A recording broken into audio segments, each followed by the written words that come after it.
Your turn? The servants are not very efficient. Durichet can't be far away. They'll find her soon. Their search time is restricted, given that they must keep an eye on Adams. I can take care of her, you know. Yes. Well, in any case, I do thank you for bringing her to the island. From what I've understood, the search of Durichet's room hasn't turned up any results. Not yet, no. But we've put her son in there. Perhaps he'll find something. That might come in handy. Louis grows impatient at not yet having met the famous Lord Mortimer. He will meet him tomorrow.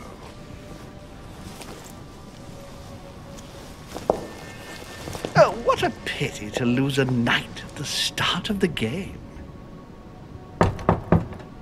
Are you waiting for someone? A young French soldier. During our game of chess? Don't worry, Gregory. The game won't disappear. I'll have one of my men escort you back. Don't trouble yourself. I know my way out. Ah, good evening, gentlemen. Please forgive me for this late hour. It is never too late. And we have much to discuss. One last move?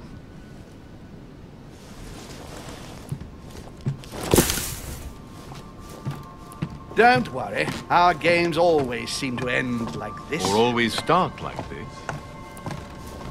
Come, take a seat, my friend.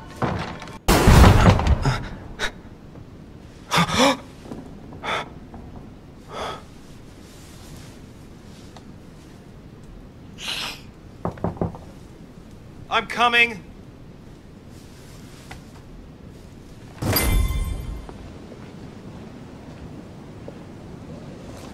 Sir, I understand your eagerness, but the pressure on my family complicates the task. Relax, my friend. Your relatives will soon be safe. So what I saw in my vision really did happen.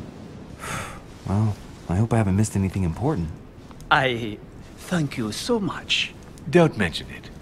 Now that's settled, let us speak about your support. Yes. You mentioned earlier some assistance from the Golden Order? Absolutely. I have concluded an agreement with their leader, Lady Sarah Faustine Durichet. Another case that Mother didn't tell me about. The funds from the order will finance the building of a foundry in Tuscany. You will soon be able to count on 100 or more cannons for your future campaigns. I was not expecting so much help from you. When can I meet this Durichet? Well, unfortunately, something has cropped up. Durichet has disappeared. Disappeared? What, here? Yes, but the staff are redoubling efforts to find her, I assure you. So the agreement, is it on or off? It is on.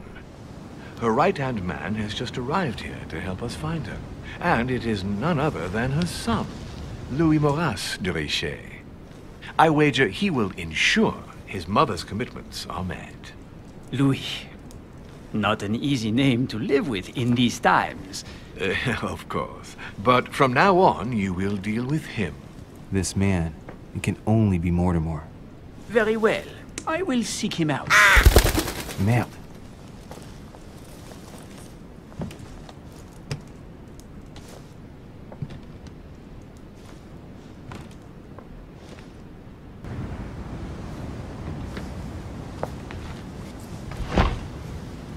Well, I better get away from here.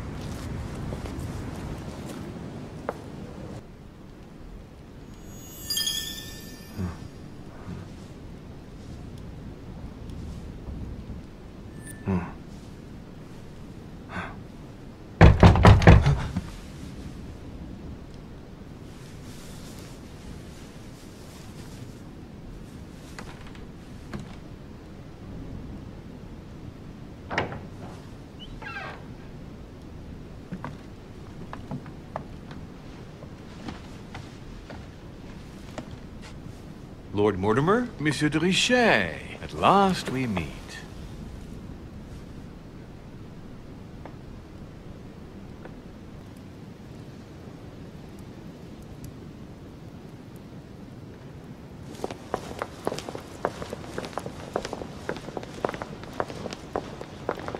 At last we meet, Monsieur de Richet. Do you mind if I call you Louis? Please do. Thank you. I wish to apologize wholeheartedly, Louis. I made you cross the seas, and I wasn't even here to welcome you. When I asked you to join us here, it was, of course, in the hope that you would help us find your mother. Unfortunately, I am now confronted with another problem, which I would rather have done without. You see, last night, Miss Adams also went missing. I have had my people searching for her all over the island. Alas, to no avail. It so happens that both her mental and her physical health are extremely fragile. I'm worried that the same thing happened to her as to your mother. Also, I would appreciate it very much if you could tell me what you were doing on the floor in her room in the early hours It's of quite the normal. morning. I can explain everything. Oh, well, I'm glad to hear it. You see, Sir Gregory is about to arrive, and he's taken Elizabeth's disappearance very, very seriously. Please, reassure him so that we can talk about your mother. William, I would like to see you a moment before we begin. In private. Let's step outside a moment. Louis, this will only take a few moments.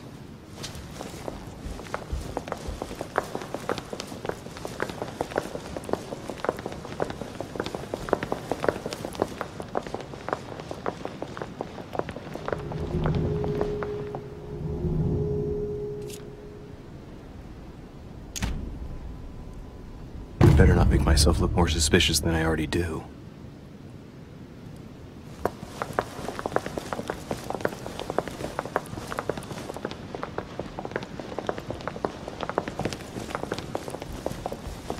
Good evening, Monsieur de Richet. Likewise, Sir Gregory.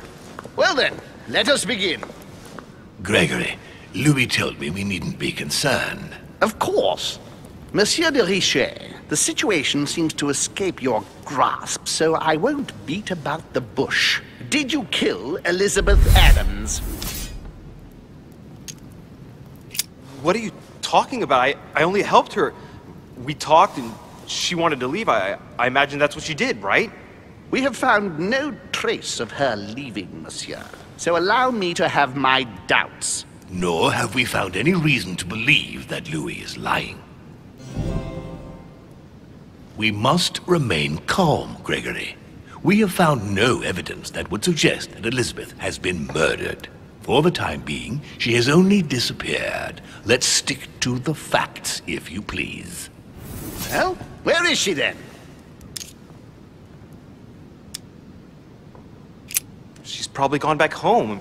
She didn't want to stay here any longer. She seemed very uncomfortable here. Why imagine the worst? Until there is evidence to the contrary, your mother is still lurking nearby, and I dare not think what would happen were they to meet. Damnation, William! This is a fiasco. Sir, you don't seem to realize just how serious this is. Let's try and remain calm, Gregory. In any case, it would be far better if Elizabeth really has left the island, as Louis says. Why do you think she wanted to leave? She was terrorized by my mother's presence here. Just the thought of coming face to face with her was unbearable. Did she tell you why? Yes, she brought the subject up. I'm sorry, Louis. It couldn't have been easy to hear. For your sake, I sincerely hope that she got there safely.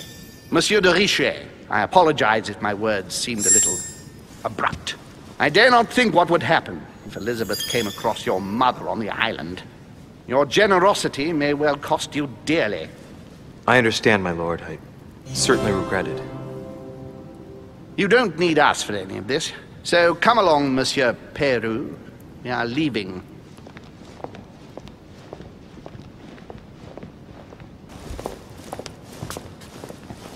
This sort of behavior is not working in your favor, young man.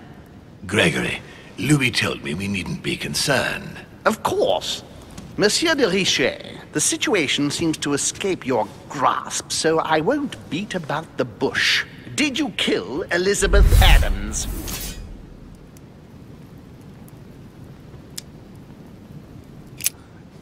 Everything's all mixed up in my head.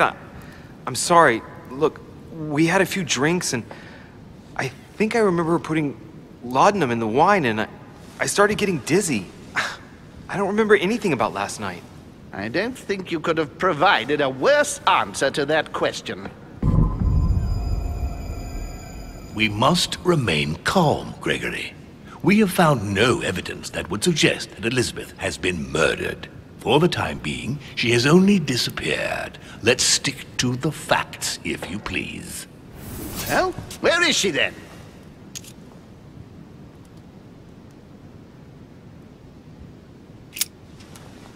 Last night when we talked, she said she felt uncomfortable here and spoke of leaving, but didn't say where to. Knowing Elizabeth, I am sure she must have spoken to you about your mother. I don't see the connection. What has my mother got to do with this? Gregory is suggesting he isn't certain that Elizabeth has left the island, and that some misfortune might well have befallen her during the night. But that's not the case. Well, that's what you say. You are the last person who saw her alive. There might well be any number of reasons why you wanted her silenced. No one can substantiate your claim that she left as you said she did, Louis. Monsieur de Richet, we have given you every opportunity to reassure us as to the fate of Elizabeth. You have only succeeded in plunging yourself into deeper trouble. I will never rest until we are certain that Elizabeth is indeed alive. I assure you, my lord. We are obliged to believe you for the moment. Consequently, I shall make you a promise in return. If ever we find out that anything has happened to poor Elizabeth, I shall personally see to it that your head will land in a basket. You don't need us for any of this. So come along, Monsieur Peru. We are leaving.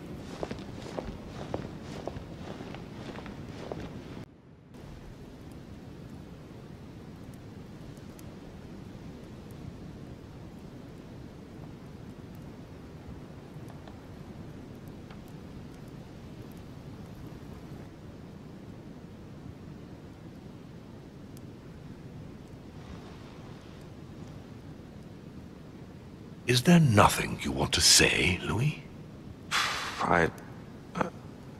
It wasn't me. I didn't kill her. I'd much rather have met you under different circumstances. Lord Mortimer, believe me, I'm very conscious of the gravity of the situation. Everything seems to point to me as the one who killed Elizabeth, but I swear I am innocent. Out of respect for your mother, rest assured that I do want to believe you. And all I want is to be able to prove it to you. When do we start? We already have. Tell me, Louis, how do you feel?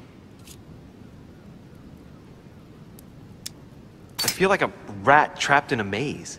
Interesting. I beg your pardon? Sarah also felt like she was trapped, like an animal. Where are you going with this, my lord? Sarah's behavior grew odd before her disappearance. Her attitude changed. She became prey to outbursts of violence and a number of temporary absences. I'm just trying to make sure that you don't go getting lost like your mother did. You're not suggesting that I might have killed Elizabeth and that I don't remember, are you? I don't know, Louis. It's just that what with your mother and now you, it's rather a lot. The more I take stock of the situation, the more I'm under the impression that you've been set up. But before going any further, I must inform you that Sir Gregory is about to arrive.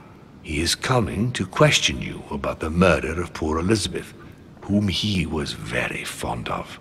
He is quite determined to find the culprit, whomever they may be. So, convince him of your innocence. Then we can continue this conversation. William, I would like to see you a moment before we begin. In private. Let's step outside a moment. Louis, this will only take a few moments.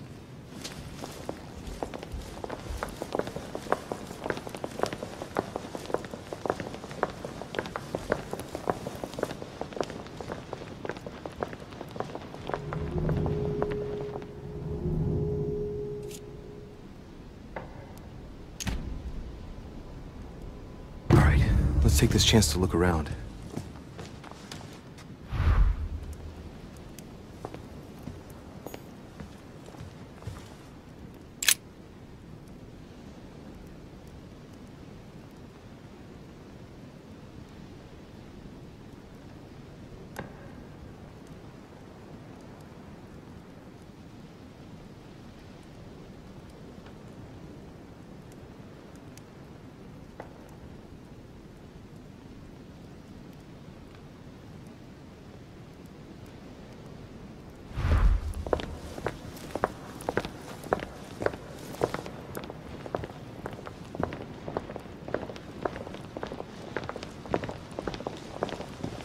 Please, sit back down, Louis.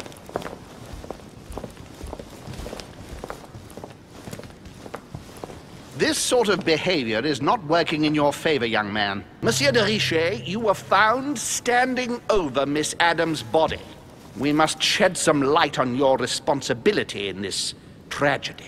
We shall then decide on your fate.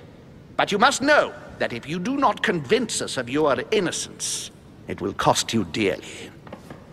Now you are going to tell us everything that happened last night, without leaving any detail out. First things first, how did your evening begin? I was in the corridor and I was about to go to bed. Elizabeth appeared as if from nowhere and rushed toward me. She took me by the arm and led me to her room. You say she led you? All right, we'll accept that. Continue. We were heading for our rooms when Elizabeth burst into the corridor, barely dressed. She was panic-stricken and insisted on speaking to me. So I found myself in Elizabeth's room. We sat down together. She insisted we have a drink or she would refuse to confide in me. What exactly did she want to speak about at such a late hour?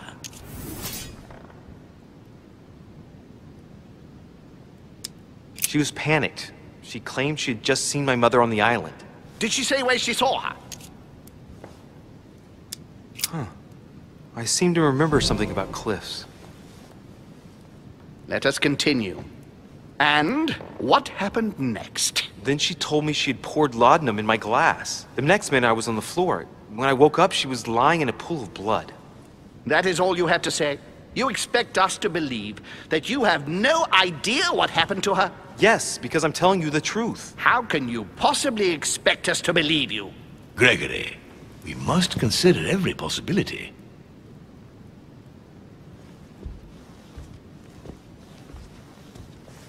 Louis, do you have any idea who could have done it? Well, even if I can't believe for a single instant that my mother could have murdered someone in that manner, she might have wanted to stop Elizabeth from speaking about their mutual past. And things might have turned nasty. It is indeed a possibility. I would like to thank you for helping us shed light on what happened last night. To be honest, you are not the only suspect. I'm prepared to believe you were drugged. Our poor Elizabeth hid the stuff everywhere, and I could smell laudanum on you 3 yards away. So you knew it wasn't me from the start? We weren't sure. Louis, I am sorry, but everything points in the same direction.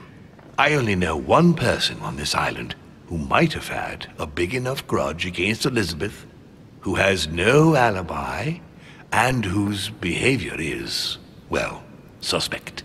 Not to mention dangerous. Tell me what happened before my arrival. I think I've been patient enough. You don't need us for any of this. So come along, Monsieur Peru. We are leaving.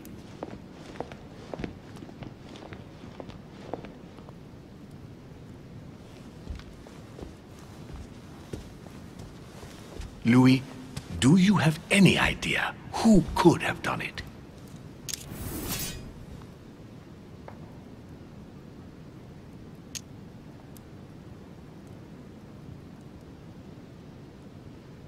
Why don't you ask him where he was last night? Monsieur Peru, what would his motive be? Do you have any proof? No, not exactly, but he'd already roughed her up once. Monsieur de Richet, you should not accuse the first person to come along without at least some proof. I'm sure you are worthier than that. Can you think of anyone else?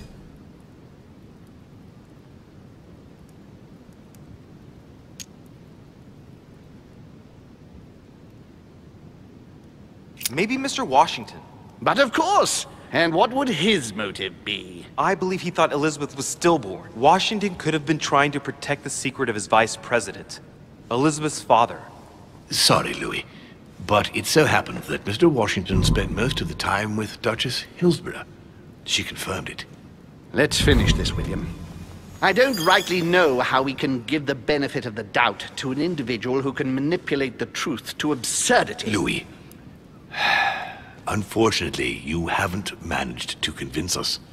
You will agree that you had the time and the motive to commit the murder. I am devastated, but I must agree with Gregory and declare you guilty. Gentlemen, if you please, wait. There is something else. Elizabeth ended up telling me why my mother had tried to treat her. The voices in her head, is that She it? spoke to you about them too, didn't she? Gentlemen, I'm not a doctor, but she was persuaded she heard voices in her head. You don't think she might have killed herself, By do you? stabbing herself 9 times. I find that extremely unlikely, don't you? What? Stabbed 9 times? It appears that the murderer walked up and stabbed her several times from behind. We counted 9 gashes in all. All of them were relatively shallow, and they were all given from roughly the same angle of attack. Traces of blood appear to prove that she was standing throughout the attack. If that's all the proof you have before dispensing justice, then you'll have innocent blood on your hands. There's no proof I could have committed the murder. You do know, sir, that the first impression is often the right one. We found you near dear Elizabeth's body. What could be simpler? Goodbye. No! Monsieur de Richet, you were found standing over Miss Adams' body. We must shed some light on your responsibility in this tragedy. We shall then decide on your fate. But you must know that if you do not convince us of your innocence, it will cost you dearly. Now you are going to tell us everything that happened last night, without leaving any detail out. First things first, how did your evening begin?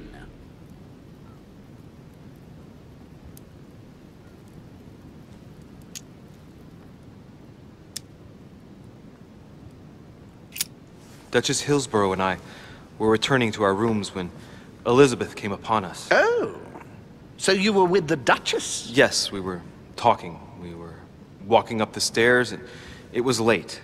Where did you come from? I don't remember.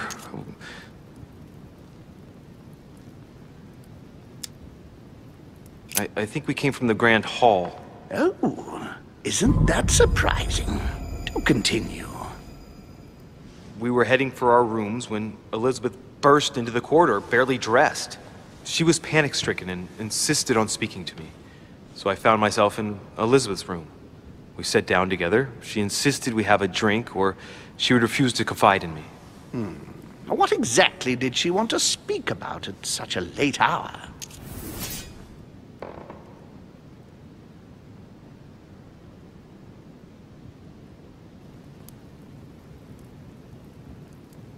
Well, she was terrorized by the fact that you invited her at the same time as my mother. She was surely victim to misconceptions, but felt trapped. She was convinced she was going to die. But why? Let's say she didn't believe in coincidences, shall we? You'll admit that the chances of my mother and Elizabeth bumping into each other on this island are pretty slim.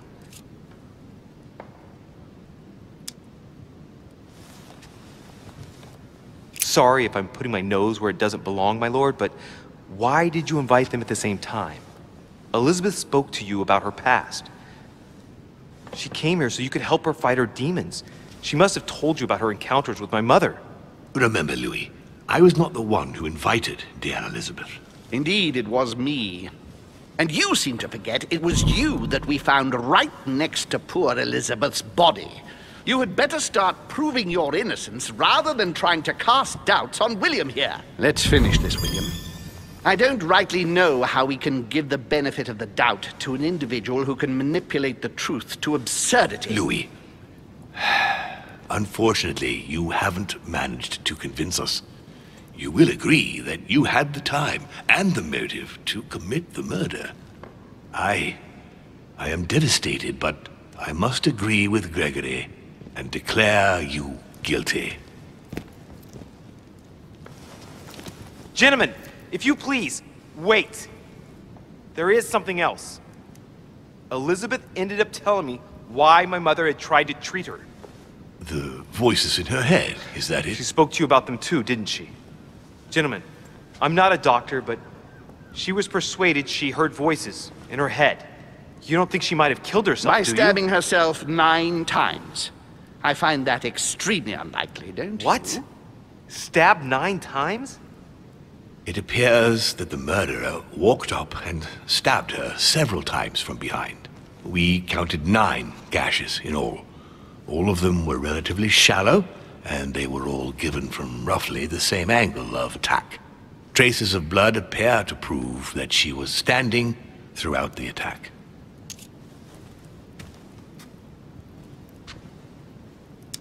If that's all the proof you have before dispensing justice, then you'll have innocent blood on your hands. There's no proof I could have committed the murder. You do know, sir, that the first impression is often the right one. We found you near dear Elizabeth's body. What could be simpler? Goodbye. No! You'll find that Lord Mortimer is not what one would call conventional, Monsieur de Richet.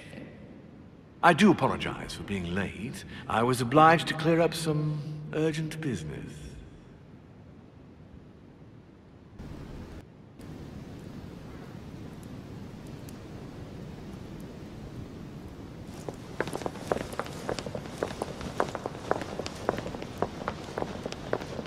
At last we meet, Monsieur de Richet. Do you mind if I call you Louis? Please do. Thank you. I wish to apologize wholeheartedly, Louis. I made you cross the seas, and I wasn't even here to welcome you. When I asked you to join us here, it was, of course, in the hope that you would help us find your mother. But an act of horrific violence occurred during the night, and I do not know if this is linked to the disappearance of Sarah.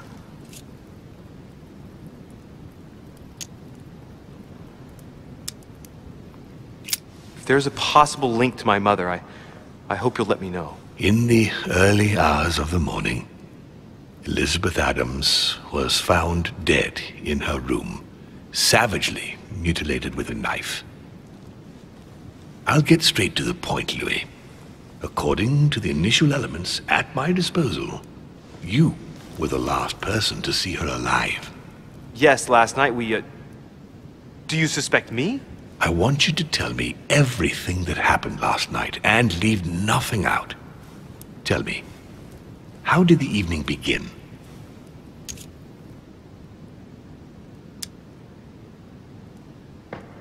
Duchess Hillsborough and I were returning to our rooms when Elizabeth came up to us. She was in a state of panic and insisted that she needed to speak to me. She said she feared for her life. I took my leave of the Duchess and followed Elizabeth to her room.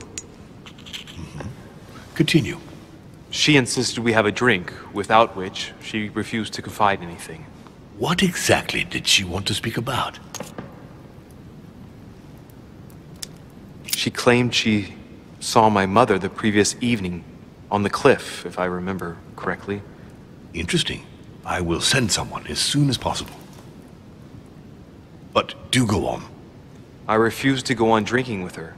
She already seemed drunk and her conversation became confused. So, then she ordered me to get out. If only I'd stayed. Don't blame yourself, Louis. How could you have known? But thank you for this new information. Louis, I shan't hide the fact that this tragedy puts me in a very delicate situation. I cannot risk upsetting the smooth operation of our next conference. But the case cannot remain unaddressed. I understand. What do you intend to do? I must reassure my guests, and justice will be done. And for that to happen, I must ask for your help. Why is that? You met Elizabeth. You spoke together, I believe. She trusted you. Listen, Louis. Find out who could have committed this murder. I refuse to believe that one of my guests is the murderer. I want to know who is responsible for this. And I trust you. You have my backing. You must stop at nothing. Can I count on you? Of course. How would you like me to proceed? Maybe you could start by going to the scene of the crime. Elizabeth was attacked in her room.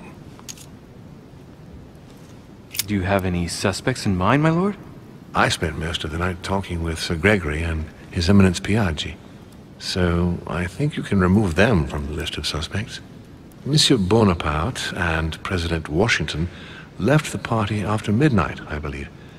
They were tired and went up to bed.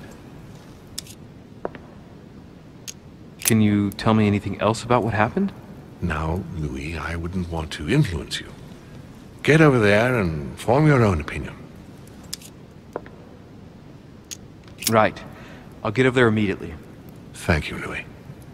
Now, once you've finished, come back and let me know your findings. I'll be waiting. And Louis, you've got permission to search through the guests' rooms.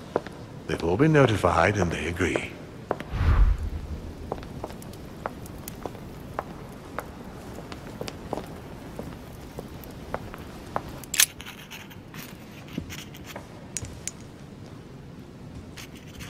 I've come to speak about the findings of the investigation, my lord. I'm listening, Louis.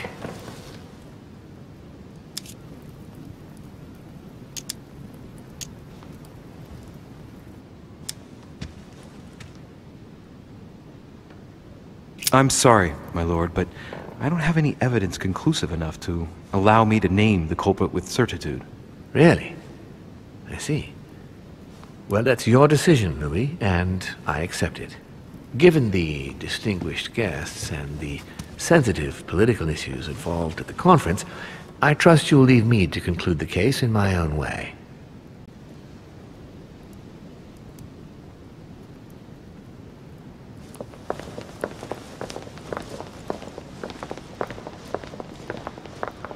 At last we meet, Monsieur de Richet. Do you mind if I call you Louis? Please do. Thank you. I wish to apologize wholeheartedly, Louis. I made you cross the seas, and I wasn't even here to welcome you. When I asked you to join us here, it was, of course, in the hope that you would help us find your mother. However, there may be some new developments, but I don't know if they are linked to your mother. We have found Elizabeth Adams' body in her room. I'm afraid she was brutally murdered, stabbed several times. Who could have done it? That is precisely what I would like you to help us determine, Louis. Duchess Hillsborough informed us that she accompanied you at the beginning of the evening. You apparently bumped into Miss Adams, who wanted to speak to you. We are told you turned her away, and she went away on her own. That's correct. Do you know what she wanted to see you about, by any chance? She seemed upset about something. I thought she was under the influence of alcohol, but we didn't really speak. Pity. The poor child was probably trying to find help. I thought it could wait until tomorrow. Apparently not. Louis, I shan't hide the fact that this tragedy puts me in a very delicate situation. I cannot risk upsetting the smooth operation of our next conference. But the case cannot remain unaddressed. I must reassure my guests, and justice will be done. And for that to happen, I must ask for your help. Why is that? You met Elizabeth. You spoke together, I believe. She trusted you. Listen, Louis. Find out who could have committed this murder. I refuse to believe that one of my guests is the murderer. I want to know who is responsible for this. And I trust you. You have my backing. You must stop at nothing. Can I count on you? Of course. How would you like me to proceed? Maybe you could start by going to the scene of the crime. Elizabeth was attacked in her room. Do you have any suspects in mind, my lord? I spent most of the night talking with Sir Gregory and His Eminence Piaggi. So I think you can remove them from the list of suspects. Monsieur Bonaparte and President Washington left the party after midnight, I believe. They were tired and went up to bed. Can you tell me anything else about what happened? Now, Louis, I wouldn't want to influence you. Get over there and form your own opinion. Right. I'll get over there immediately. Thank you, Louis. Now, once you've finished, come back and let me know your findings. I'll be waiting. And Louis, you've got permission to search through the guests' rooms. They've all been notified and they agree.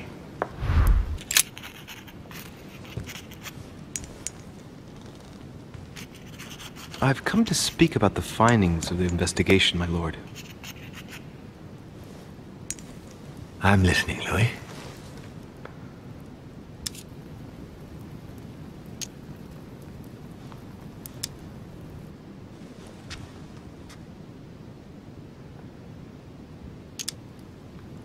I believe I've identified the murderer. Really, Louis? All right, then. Please, think carefully before you give me your answer. This is a very, very serious accusation.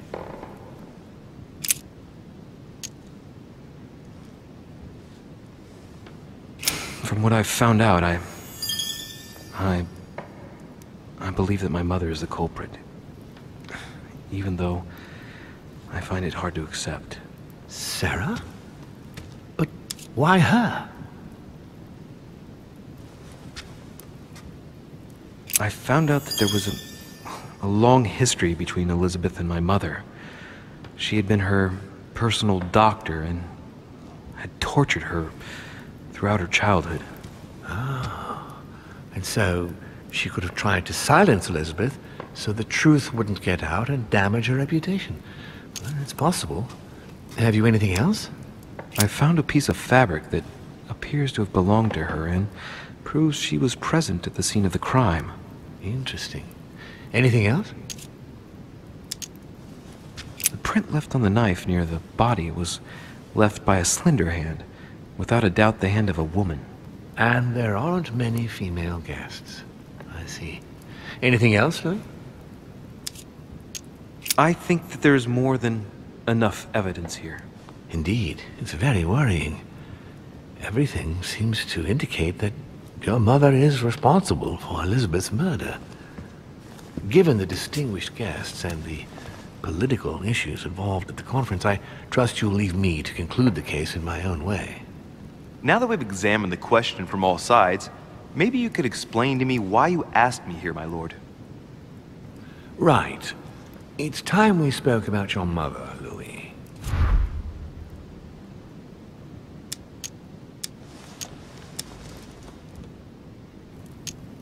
She isn't missing, you know. What? What do you mean? My mother has left traces in every nook and cranny of your island, my lord. She's definitely here. Now, what worries me most is why she doesn't show herself. That doesn't make me feel any better, Louis. What was the official reason why my mother came to your island? I knew about your mother's activities, and yours, in the Golden Order. I thought we had everything to gain by working together. You mean the cannon deal with Monsieur Bonaparte? Among others, yes. How did you hear about that? Monsieur Bonaparte came to speak to me about it yesterday, during lunch. I see. So impetuous. He was supposed to let me speak to you about it first. Our friend Napoleon desperately needed financial backing to properly equip his army. I took it upon myself to back him because I have a firm conviction that he can go far. We shall see. However, there's one thing that surprises me. Did my mother intend to finance a war? I'm not sure that I follow. No, your mother's aim was not so much to partake in a war, but rather to make Monsieur Bonaparte accountable. France is in turmoil, and having the support of a military man can often come in handy, Louis. You'll see. Once this deal was closed, I had big plans for Sarah. Such as what? You see, I've invited several influential figures on my island to present them with a project at the conference. It will be presented later today. I thought that the Golden Order had a role to play. And I still think so. I was hoping Sarah would be able to join us. I see. Indeed, if by chance your mother decided not to return to us before the conference, would you do me the great honor of attending? If only to follow the deliberations while waiting for her to duly take her seat. Why not? We shall see. Ah, thank you so much. In this way, you'll be able to keep your mother informed of what is said. There's something else I'd like to briefly go over. Earlier, you asked me the official reason for your mother's presence here. Is there an off-the-record reason why your mother came here? She was looking for someone. What do you mean? In Paris, we were working on a smuggling case to do with occult objects. We had just arrested a dealer who intended to go to you to meet a buyer. My mother was here to find out to whom he intended to sell his stolen treasure. Oh. What was the name of your dealer?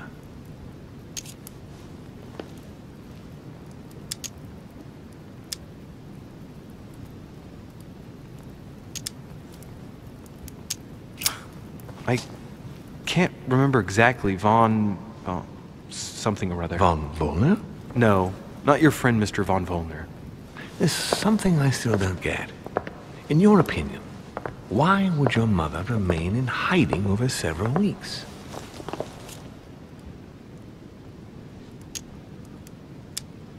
I'd like to find a logical answer, but I just can't see anything. Apart from the fact that she might have lost her mind. Since I came here, I've ceased to understand her. That, plus what I've found out about her past, and I'm left with the bitter feeling that I never really knew her. I can understand you beginning to feel that way after these past 2 days, but I'm sure all will become clear once your mother reappears. The only thing I can tell you is that Sarah had indeed changed. At the beginning of her stay here, we enjoyed spending time together, solving the world's problems. You seem to know my mother very well, my lord. What did you talk about together? Oh, as soon as we had a little free time, we liked to share points of view about practically any subject. We would find ourselves embarked on interminable discussions that could go from Monsieur Blanchard's flight in a hot air balloon to the Treaty of Jassy, or the adoption of the metric system in France last year, or even Mr. Eli Whitney's invention in the United States. My mother must have undoubtedly taken great pleasure in these exchanges. She always was one to appreciate broadening her knowledge. I'm surprised she didn't get you started on the Crusades. It was her favorite subject. Are you joking? Sarah and I spent entire days together reliving them. It so happens that the Crusades are also my subject of predilection, especially the third. My ancestor distinguished himself brilliantly during the siege of Saint-Jean d'Acre. Unfortunately, my lord, the Crusades are not my chosen field. Well, it doesn't matter. You have plenty of time to learn. Your mother is a very well-read woman. You're quite lucky to have her as a model, Louis. Yes, I know, but I'm still very worried. I must admit, there are worse things to worry about now, Louis. What do you mean? Since she disappeared, your mother has been seen once. Her behavior on the evening of your arrival greatly surprised Gregory and myself. She resurfaced to attack Emma, Emily Hillsborough's twin sister. And she shot her with a pistol. Then, before Gregory could intervene, she ran off and disappeared again. I beg your pardon? Hang on. That means my vision on the wharf, it was actually happening inside the manor. Mother shot Emily's sister? The very person she came looking for? Why would she do that? Excuse me, but between that and the childhood of Lady Adams, it's all a bit much for me to cope with. I need to piece it all together again to see things more clearly. You said that you spent a lot of time talking together at the beginning. What happened for that to change? I'm afraid I haven't much to tell you. The more the days went by, the more she withdrew into herself. She never gave me an explanation, until the day came when she purely and simply disappeared. Where did she go when she wanted to be alone? She would shut herself away in a room we use as a box room upstairs. Would you allow me to go there? Naturally, Louis, of course. I'll send you a servant to open it. Thank you. One last thing, although I don't know if there is a connection. I'm listening. A gate was forced the other night near the wharf. Nothing serious, just a few small things damaged. Sorry, my lord, but I was searching for leads to my mother. I thought I was hot on her trail and didn't take any precautions.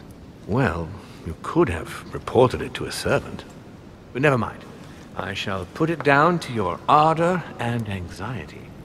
However, please try to respect my estate in future. I certainly will. Please accept my sincerest apologies. That's all I can tell you about the disappearance of your mother, Louis. I would like to have been more helpful. I shall stay on her trail and follow up any leads. Thank you. We will meet later on to welcome our last guest. In the meantime, I shall get someone to open the box room upstairs for you. Thank you. You will pay dearly, Peru. I'm sure you were involved somewhere along the line. That's right. Pretend you don't know. One piece of advice. Don't travel through France on your way back, or it'll cost you dearly. Calm now, my friends. Let's calm down. Everyone seems to be a little unnecessarily heated. Don't forget where you are, please. What's going on here exactly? Sir Gregory called us together to introduce the last guest. But hardly had we arrived when he set upon Monsieur Peru. And what has Mr. Peru done to once again provoke someone's anger? We don't really know just yet. I get the feeling it won't be long before it gets out. How could you dare do such a thing? Dios mío, you are all out of your minds! Really, Duke Manuel? What made you kick up such a fuss? What? Have you not heard? Well, let me inform you that yesterday morning at 10:22 a.m. precisely, in the middle of the Place de la Révolution in Paris, by decree of the National Convention which Monsieur Peru works for, King Louis was guillotined. What? Oh, no. The King of France is dead, gentlemen. Our monarchies are in danger. I have said it before. How dare they? Oh, dear. Oh, as if it... Gracious. It's not possible. Friends, let us calm down. Don't pretend to be surprised. He got a fair trial. Ridiculous. Bastard. He was sentenced to death by 361 votes to 360. You beheaded a king for one vote. Is that your democracy? What an obnoxious act. Until anything was possible. This political coup will have grave consequences. France is lost. Gentlemen, please. Let us take a step back a moment. In the name of holiness. He was the highest representative of God in France, Emily.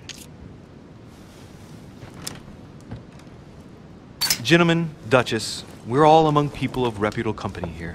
We should be able to manage the conflicts of our nations in a respectful and orderly manner. I fully agree with you, sir. But That's enough, sir. with whom do I have the pleasure of speaking? Louis Moras de Richet. Are you related to Sarah de Richet? Sarah is his mother, Duke. Gentlemen, this news affects us all, but I must ask you to remain calm. It's not the first time history has taken us by surprise. Let's ensure that our respective countries are allowed to respond appropriately to this news. Oh, rest assured, the response will not fall short, my friend. Good for you. Well, Your Grace, here I was preparing to introduce you as is proper, and you've beaten me to it. I'm delighted that we are all together at last. Our meeting will therefore be able to kick off shortly. I have just a few more little preparations to take care of before you all find out the reason for your presence here. In the meantime, I shall leave you to get to know one another. When you hear the bell, please proceed to the conclave room on my left, behind that door. I'll see you later.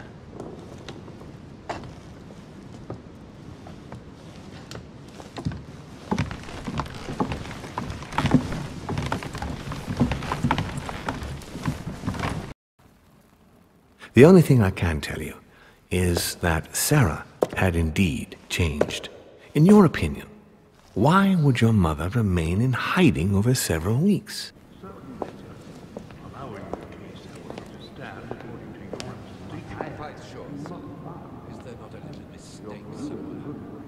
Yes, Indeed, I rather believe he did. I had respect to any other leading character, is not one.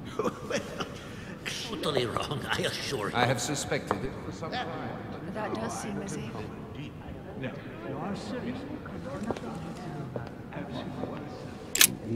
Ah, Louis, I've been expecting you.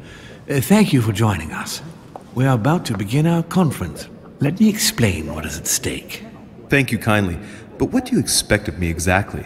My mother's the one who's supposed to attend, not me. That is indeed what was initially intended. Unfortunately, she still hasn't been found, and my guests can't stay here indefinitely.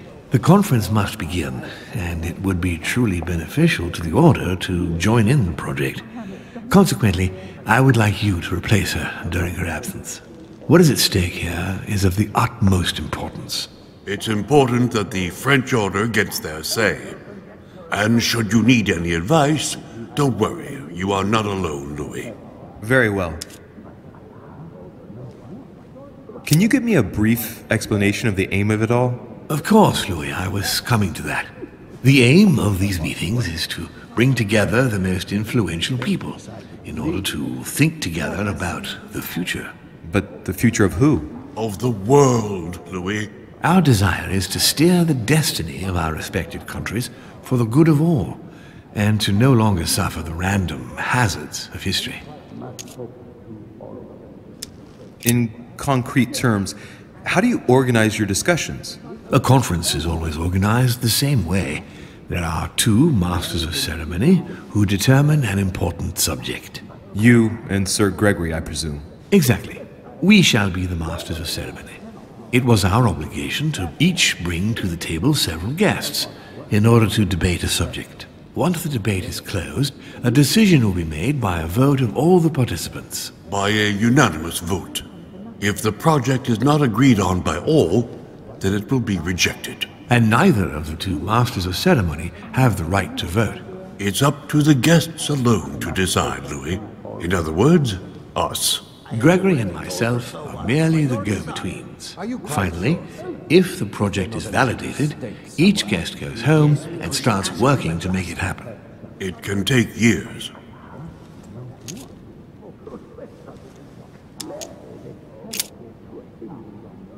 How long have you been active? Oh, this tradition has more or less always existed, Louis. It has continued from generation to generation. Do you often hold this kind of society dinner? In general, once a year, but in actual fact it tends to be events that dictate our gatherings.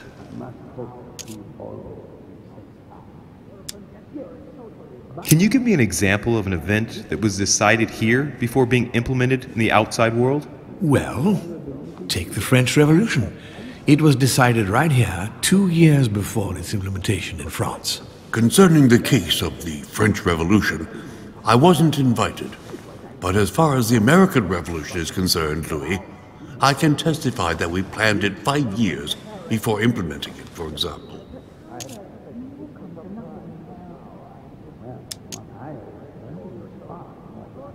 Louis, let me keep you a moment. I would like to let you in on a secret before we begin, because I'm going to need your assistance.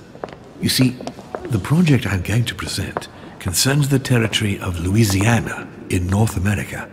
It's currently Spanish territory, and I'm going to make the proposition to the Assembly for it to become French. My idea is to increase the territory of the United States. The first stone of this vast project consists of getting Spain to cede Louisiana to France. Once it becomes French, France will hand it over to the United States, which will then allow them to double the size of their territory. And that's where you come in. France and the United States, hand in hand, two democracies illuminating the world.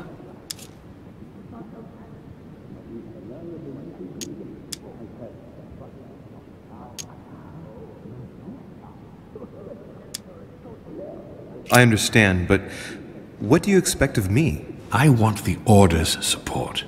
I'm going to need allies to carry forth my project. In France, as well as in all the countries where the Order operates.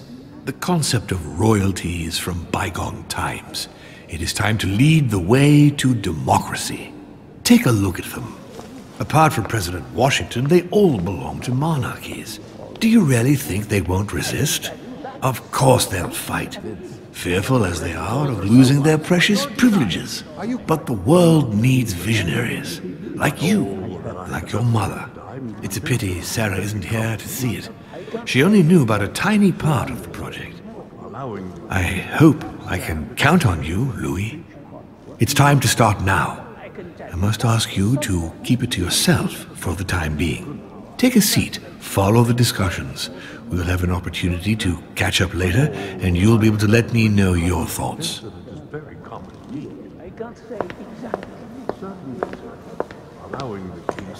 My friends, I propose we get started.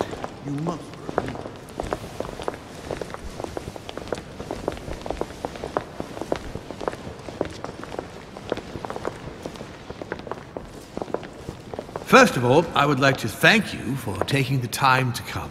The honor is ours, my lord. As per our custom, here we are all together to discuss the face of tomorrow's world. Even though there may be certain tensions between our nations, I must ask you to keep an open mind. As Sarah de Richet is unable to be among us, please welcome Louis de Richet, who will represent the Golden Order and will vote on its behalf when the time comes. Welcome among us, Louis. Welcome, Monsieur. I hope he'll be more effective than his mother regarding the protection of the King of France. The Order has proved particularly inefficient. Come, Manuel, you're not going to spoil our visit. The Order's mission was not to protect King Louis XVI, as far as I am aware. We are talking about a king of divine blood, for goodness sake. It seemed obvious to me he needed protecting.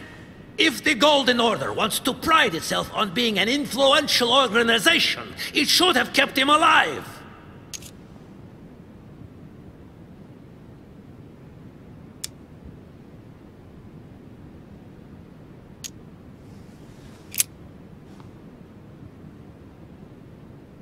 Perhaps we may begin, Lord Mortimer. Certainly.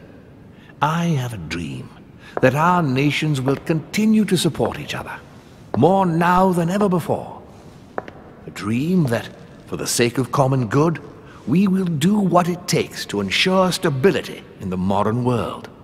I have a dream that we shall lead by example and ensure that the American territory may remain in peace. Thank you for the thought, Lord Mortimer, but I don't see where you're leading.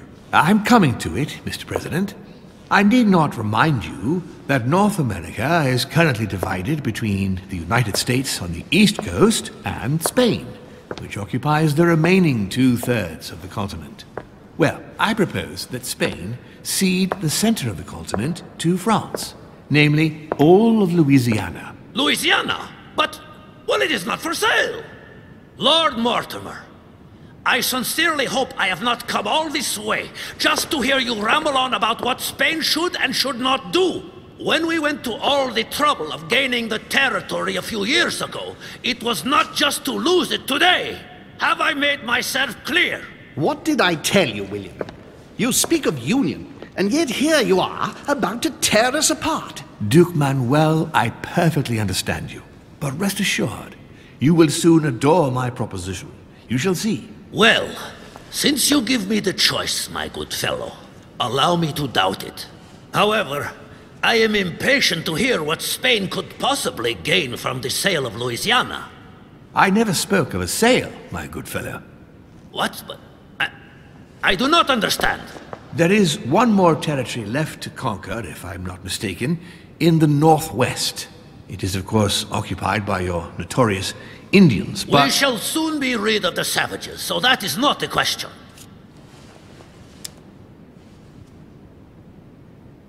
Duke, these savages, as you call them, were there before you.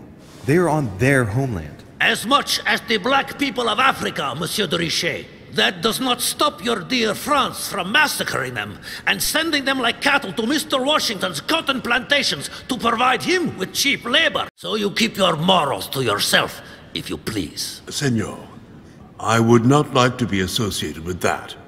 The subject of black slaves in the United States of America is a complex subject, which we shall resolve at a future date. Senor Godoy, you must know that France will soon ban these barbaric practices. Oh, do not get on your high horse, Monsieur Frenchman. The only reason why France has ceased trading in slaves is because of the commercial blockade that Great Britain has imposed against you. The instant the shipping lanes have been restored, France will again treat these people like cattle. Come now, my friends, let us not digress. Anyway, these primitive people have no souls, Louis. We bring the good word to them in order to save them. You'll see. Colonization brings with it many benefits, too. Excuse me, if you don't mind, Your Eminence, I shall continue. Duke Manuel, I believe that Spain should cede Louisiana to France, free of charge. This is utterly grotesque, Lord Mortimer. What a strange example you set for your young protégé. Isn't that so, Monsieur de Richet? Do you understand anything of this proposition?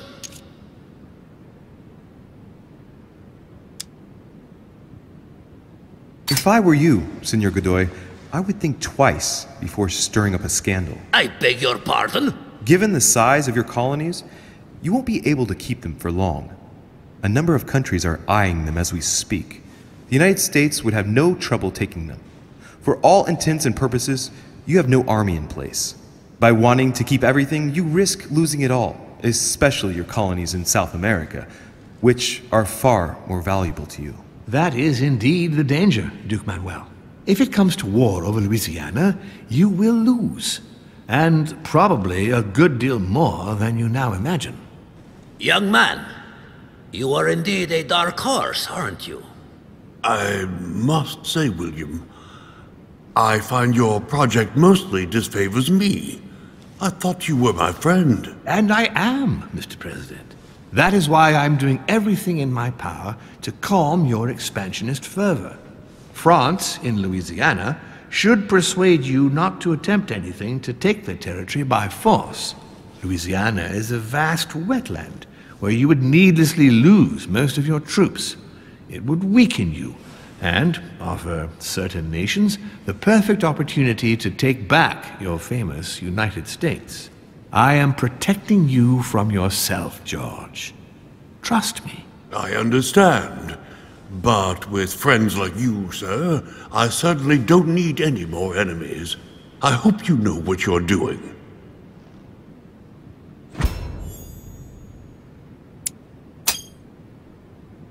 Am I imagining things, or does it look like Washington isn't aware of Mortimer's plan? Not to put too fine a point on it, Lord Mortimer, but I doubt the Holy See would be in favor of Catholic Louisiana being handed over to secular revolutionaries and king killers. I should think Monsieur de Richet has an opinion on this subject, does he not?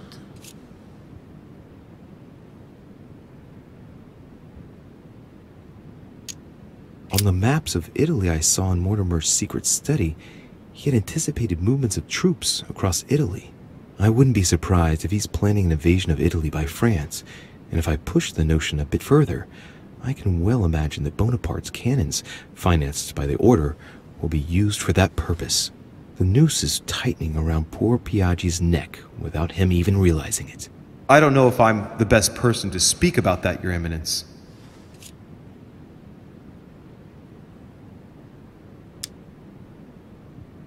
Well, I think that the French army will enter Italy, and that the Vatican will do whatever France demands of it, if the Vatican wants to retain its place. You are joking, I hope. Lord Mortimer, I did not come here to listen to such nonsense. What makes you think that, Monsieur de Richet? Well, Monsieur Bonaparte, here present, has ordered a large number of cannons, and I wouldn't be surprised if they were to be used to keep Italy under control. Come, sir. What a strange idea. I have enough on my plate with issues in Corsica. If you say so. You see, you're... But Corsica is not where the cannons are to be delivered, is it? Aye, but... Louis, you are quick-witted. I like you. You seem to be overlooking something, Messieurs les Français. I also have backers who would be only too pleased to demonstrate the full extent of their fervor by defending the Vatican. Mi auguro che insegnerete l'educazione a questo giovanotto presuntuoso, Sir Gregory.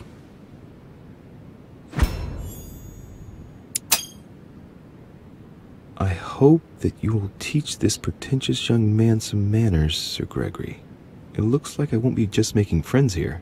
In any case, my lord, I doubt the English crown will agree. Ich will sicher Ihnen, Emily, nie Preußen wird diese Vereinbarung akzeptieren.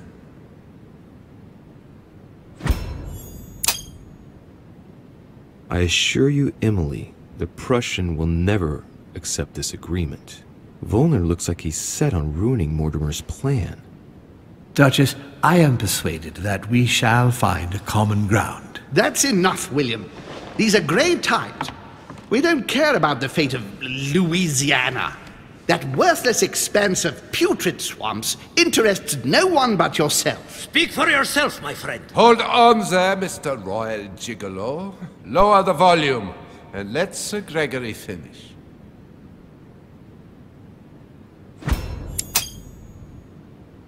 Holm, Godoy, and now Volner? Mortimer's adversaries are ready to tear each other to pieces, and he takes a malicious pleasure in watching it happen. How dare Gentlemen, let us try to remain calm. There you are, William. See where your projects have taken us, as per usual. Chaos! That's enough. I'm tired. We shall continue this discussion tomorrow, but please be aware that your project will never be ratified. Those who are opposed to this project, follow me.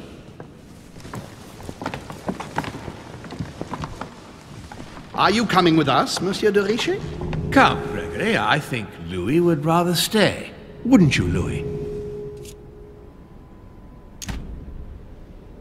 As for me, I think I shall remain with Lord Mortimer, Sir Gregory. You are committing a grave error, Louis. Time will tell.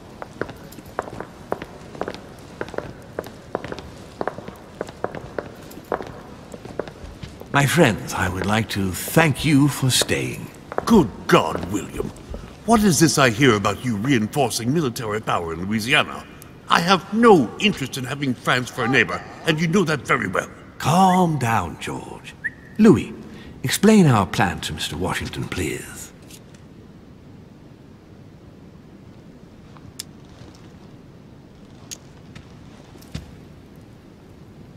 You see, Mr. President, Lord Mortimer anticipates that once France obtains Louisiana, they will cede it to you.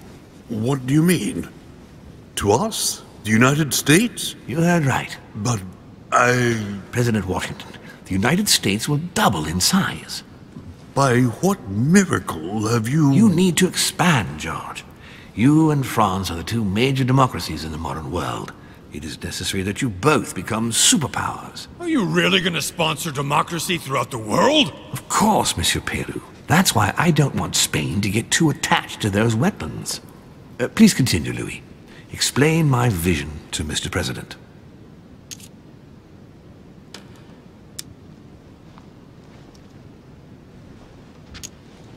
Mr. President, Lord Mortimer intends for you to conquer all the North American continent.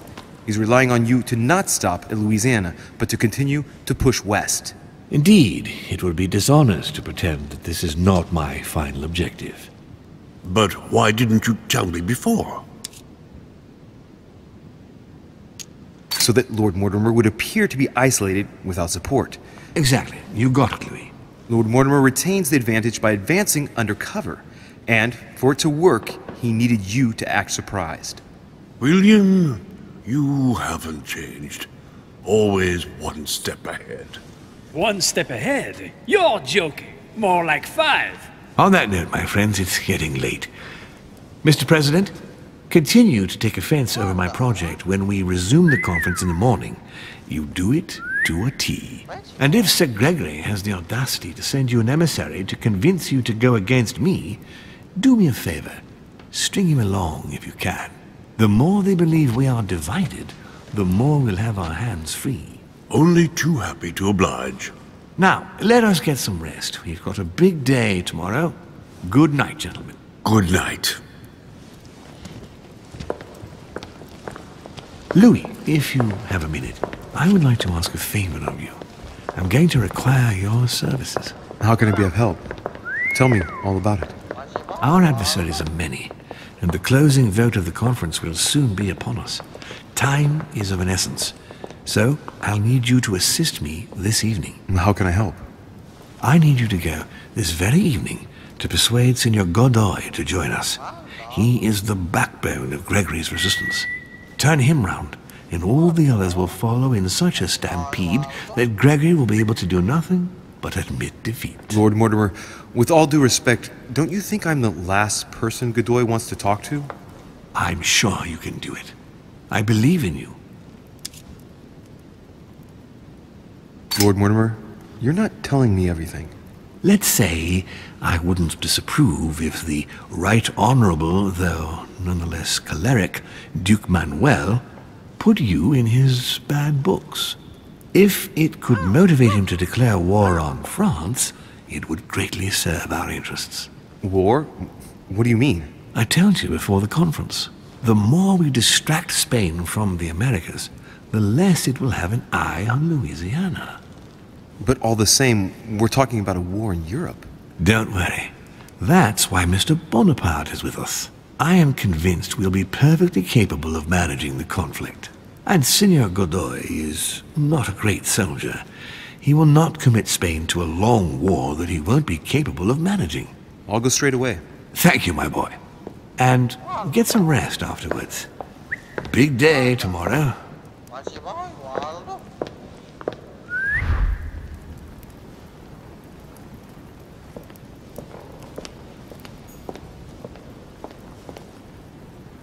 Aren't you afraid our projects for Italy may be discovered before we...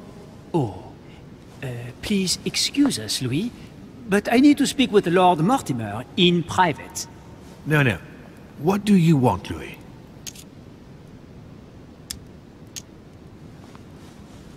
When are we supposed to vote? The conference resumes tomorrow morning. That leaves little time for the little favor I spoke to you about. Indeed. I'll go straight away. I'm going to have a word with Duke Manuel, but you know him better than I do, I believe. Yes. Avoid any marks of respect and protocol pertaining to his rank. He's not fond of courtly manners. Thank you for the advice, my lord. I shall be leaving you. Sir, the conference is about to begin. You are expected in the conference room. Tell them I'm coming. Thank you. Come on, Louis. The game is back on.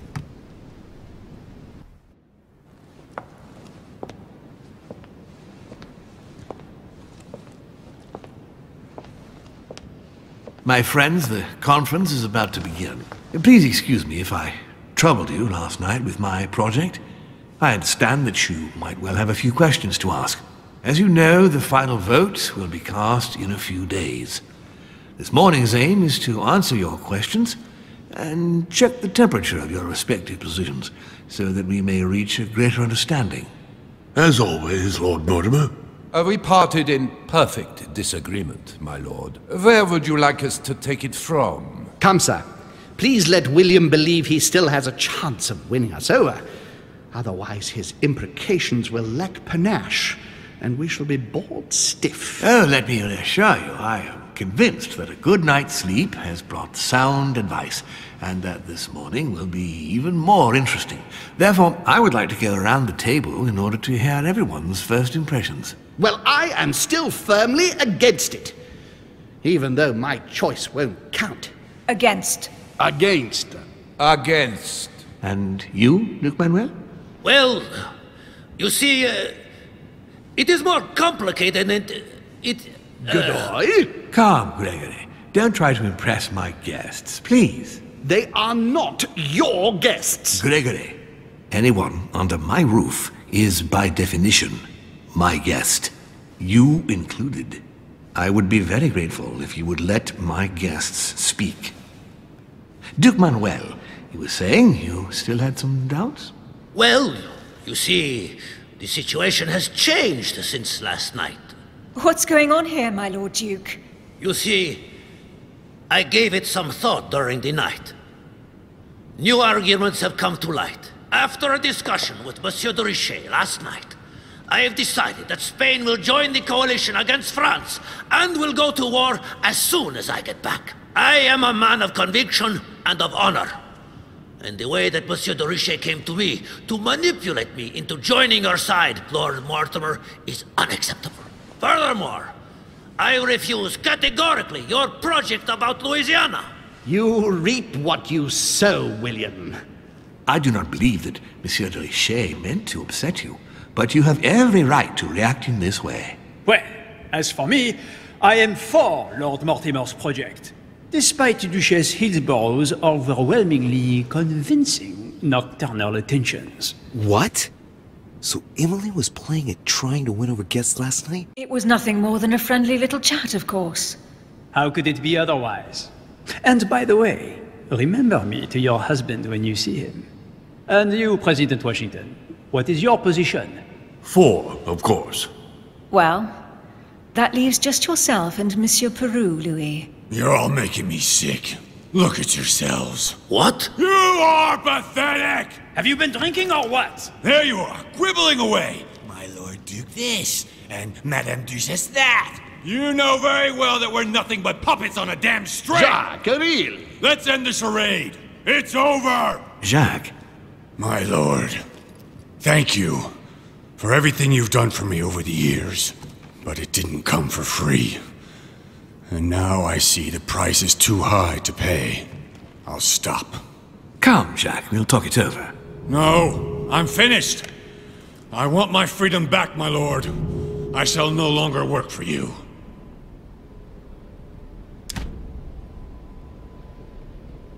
Wait! De Richet, you just can't help it, can you? Stop trying to play the hero, man!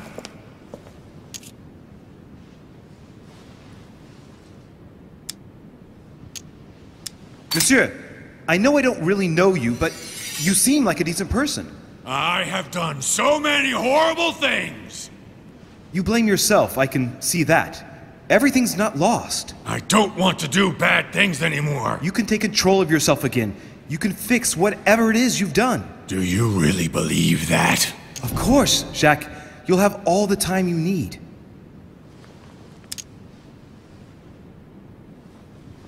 Jacques, you're not alone. There's nothing you can do against him. Of course there is. We've already started. How can you say that, knowing he's already probably gotten rid of your mother, Louis? No, he hasn't. She's still here. She's alive, Jacques. But... Yes, trust me.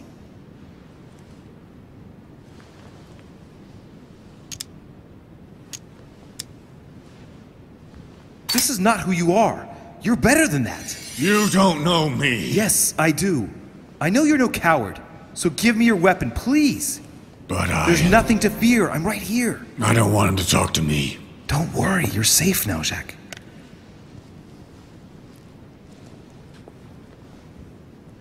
Monsieur Peru, you could have seriously hurt someone if Monsieur de Richet here hadn't stopped you. Your behavior is unacceptable. You would do better to go and rest in your apartment. My friends, we shall continue the conference later. I would like to apologize for the inexcusable behavior of my guest. We all need to recover from all of this excitement. Take the rest of the day off.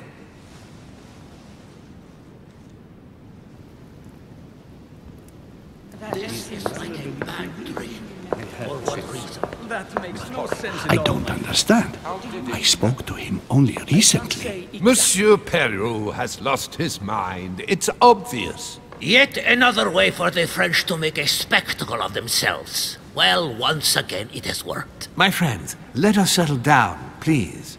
We are all in shock, of course. Let us celebrate Louis's courage. He enabled us to avert a tragedy. Yes, that was very noble of you, Louis. You have given us all a fine lesson in courage. Thank you. He owes you his life. That's quite something. That madman deserves to die. We are providing Monsieur Peru with care, but rest assured, he is no longer a danger to himself or anyone else. I think everyone needs a little rest. Can you stay a moment? Of course.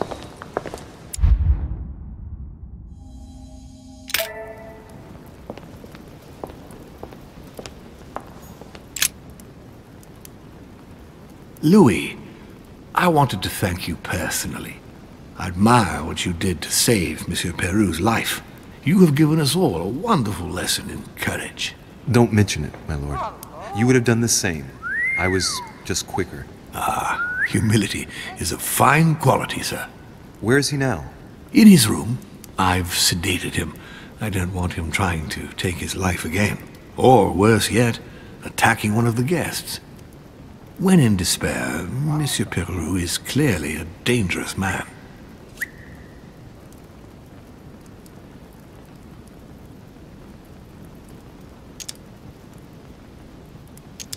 Tell me, my lord, what did you expect of him exactly? I found it difficult to understand what his role was here. In fact, I asked him here to speak about our collaboration. His mission was soon to come to an end, and I was hoping to persuade him to slow down. I had a few interesting missions abroad to propose to him. Did you tell him that? I just let him know that perhaps it was time to move on to something else. On that note, my lord, I'll be leaving you. Have we covered everything? Absolutely. Oh, Louis, one more thing, please. I wanted to thank you for your support during the conference. You've made the right choice, and it gives me tremendous satisfaction to have you with me on this project.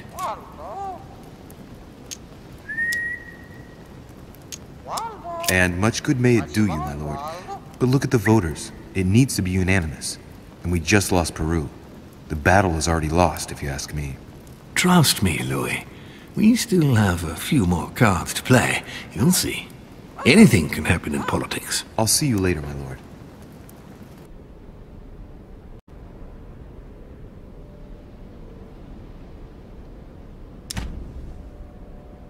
Wait!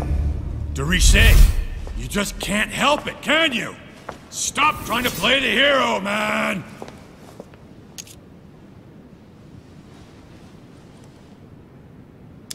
Jacques, everyone's getting a little heated, so let's take it easy a moment. You're not going to kill anyone. You're going to calmly put away your...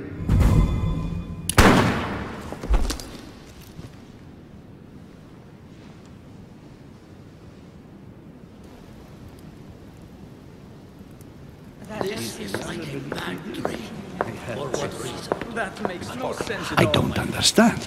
I spoke to him only recently. Monsieur Peru has lost his mind. It's obvious. Yet another way for the French to make a spectacle of themselves. Well, once again, it has worked. My friends, let us settle down, please. We are all in shock, of course. Let us praise Louis's gesture anyway. You did what you could. Yes, it was very noble of you, Louis. It wasn't your fault. There was nothing else you could have done. I think everyone needs a little rest. Can you stay a moment? Of course.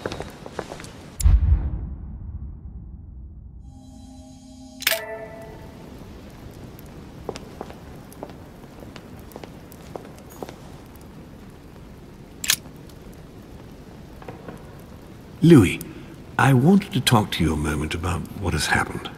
All this is tragic, but I wanted to thank you for doing what you could. I wasn't able to save him. You couldn't, Louis. You mustn't blame yourself. It is not your fault. I know this has nothing to do with me, my lord, but don't you think you're partly to blame? It won't escape your attention that he incriminated you before he took his own life. I heard what he said, yes. Monsieur Peru appeared to blame me for his condition. I certainly encouraged him to succeed, but I wasn't aware he couldn't handle the pressures of the situation. Of course, his duties in Paris were very difficult. The choices he had to make were burdensome. But that was the path he had chosen. Should I not have helped him to succeed, perhaps? Did you push him into it? I wouldn't say push, but I did encourage him, yes. I thought it was my duty to help him as much as I could, to become the court judge he dreamed of being. I thought he was capable of it.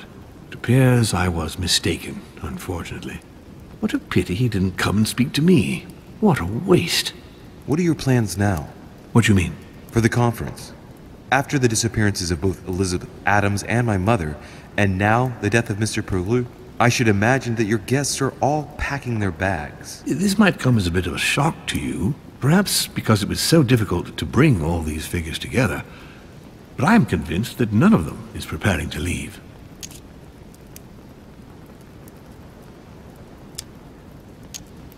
And you endorse that? For God's sake, that's totally immoral. Morality and politics don't go well together, my boy. Like water and oil, they cannot mix. By definition, politics is not immoral as much as it is amoral. It must not take into account any morality that would constitute a hindrance. Otherwise, it could not be free to make tough decisions. Do you realize what you just said? It's a question of duty, Louis. Look, morality evolves over time and differs depending on the habits and customs of each country. It must not be a criterion. What we are doing here, Louis, will change the very face of the world. I'm not saying it's easy, but it is our duty. The future is in motion, and nothing must stop it. If you say so. Allow me to take my leave, please. Of course. You ought to get some rest. Oh, Louis, one more thing, please. What a pity you didn't support me during the conference. I hope I can count on you on the day of the vote. This major project needs men like you, Louis.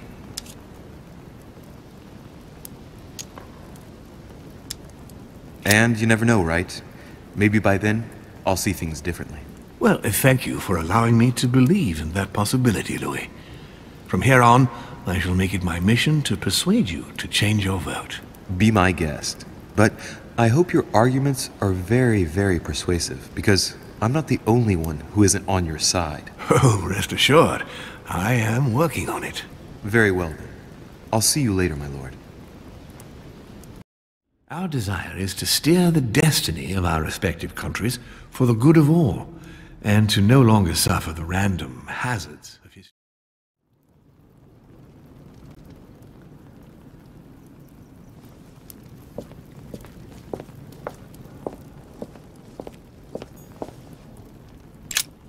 The sarcophagus of Lord Mortimer. It's the only sarcophagus in this crypt which appears to bear the Mortimer family name. What ancestor can it be?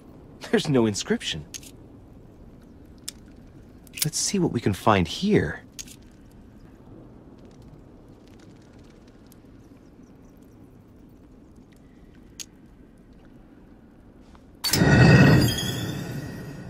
Ha! Great! Now let's see what's inside.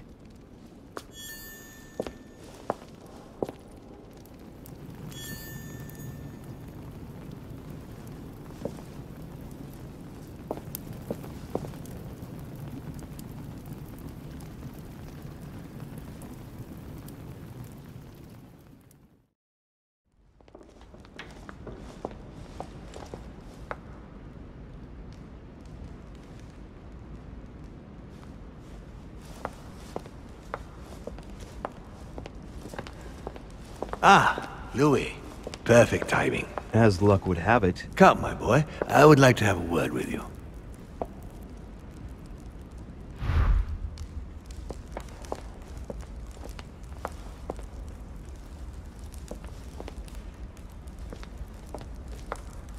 Come closer, please. It's time we had a little chat. What's wrong, my lord? Tell me. What's with all the bodyguards? Louis, it's time you found out the truth. I've been observing you since you arrived. I see you running all over the grounds in the search of Sarah. I would like to prevent her from leading you even further down the wrong road. The wrong road? Louis, Sarah has made her own choices of her own free will, and I would like for you to have the same chance. You see, Sarah and I have known each other for a very long time, Louis. I am aware of her theory. About me, about Gregory, about the demons. And it's true. She's right. Look at me. I have inhabited this body since 1191. For the last 602 years, I have been this dear William Mortimer. You're the devil incarnate. The devil? I'm not saying that all Judeo-Christian folklore hasn't served us, but the truth is, of course, something quite different. Please, don't look at us through the primitive prism of religions. I am not hiding any horns or goat's feet, Louis. I have no tail. Why do you bring up folklore? You mean that you've taken advantage of people's beliefs? No, not exactly. I mean that we in fact created them from scratch. It is amazing to see how mankind has such a strong need to believe in something superior to itself. It was very instructive for what was to come. Lucifer, the fallen archangel, left heaven accompanied by 133,306,668 angels. Is it true that there are that many of you? No, I assure you, Louis.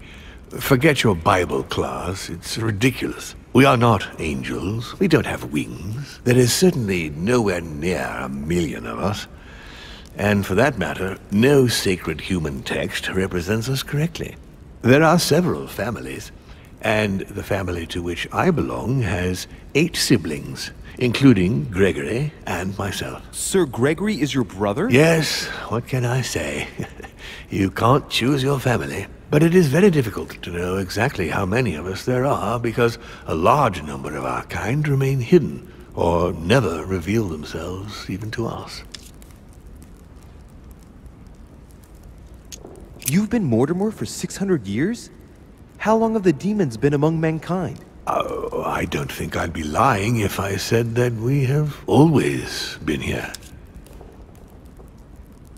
If I follow you, you must have witnessed some of the greatest moments in history. You could certainly say that, yes. Did you know ancient Egypt? Oh, yes, yes. We were gods on earth in those days. What did men call you then? Amenhotep IV. The 10th pharaoh of the 18th dynasty? Ooh, I see you're a connoisseur, Louis. Impressive. Did you know ancient Greece? In many ways, yes. One day Pericles, the next Parmenides. Just the memory of the time I spent working on acoustics with Pythagoras, well, it moves me quite deeply, to tell the truth. Pericles. He's the one who brought Athens to its golden age, isn't he? In a way, yes. He established democracy and then died during an epidemic. It wasn't so long after his 2 sons passed away. Isn't that right? Excuse me, Louis. I would rather not relive any more of that, if you don't mind. Did you experience ancient Rome? Oh, yes. Luxury and decadence, Louis. My family did indeed reign supreme, but from this period I retain only the works of my friend, Marcus Vitruvius Pollio. I've noticed that you have a passion for the Crusades. Among other things, yes. Mainly the third. It was during the siege of St. Joan of Arc that I took possession of Lord Mortimer. And you've never changed skins or bodies since? I have used other envelopes, but only to carry out very short tasks. Apart from that, indeed, I have been able to retain the identity of William Alexander Mortimer throughout the centuries. You seem to be fascinated by Christ. You weren't him, were you? Oh, no, not at all. He was my father, though. Strange as it seems. I beg your pardon? Am I dreaming? Ugh, please tell me I'm dreaming. We should have the chance to talk about all that again later, but yes, he was my father. All the mythology surrounding Jesus of Nazareth really stems from my father's prideful need to show himself among men.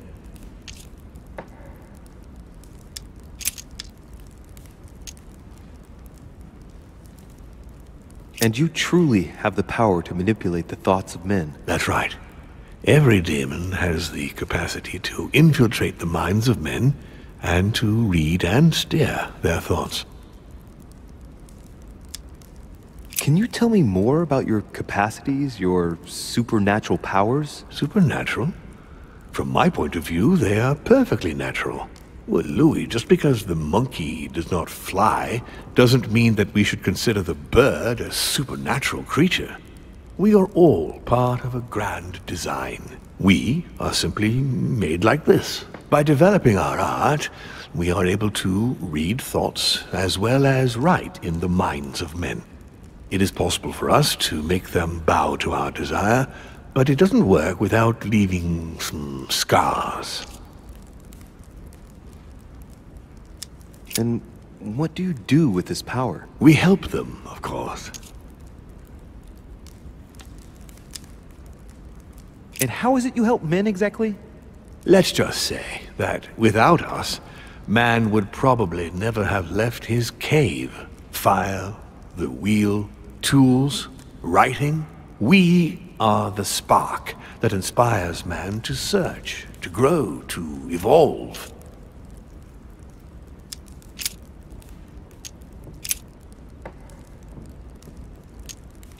Why should I trust you? I'm not asking you to, Louis. If you are still in doubt about the demons, I can assure you that won't last long. What has my mother got to do with all this? She embarked on a crusade many years ago to kill all the demons. That must have upset you. I imagine you retaliated. No, I'm afraid she never forgave me. Forgave what? We met when she was still just a young woman. I appeared to her in a different form because I didn't want to reveal the identity of Lord Mortimer at that time. She was looking for someone interested in the occult to decipher an ancient book. We spent many years together until I revealed my true nature to her. The old book was Al-Azif, wasn't it? Did she speak about it? Not so long ago, yes.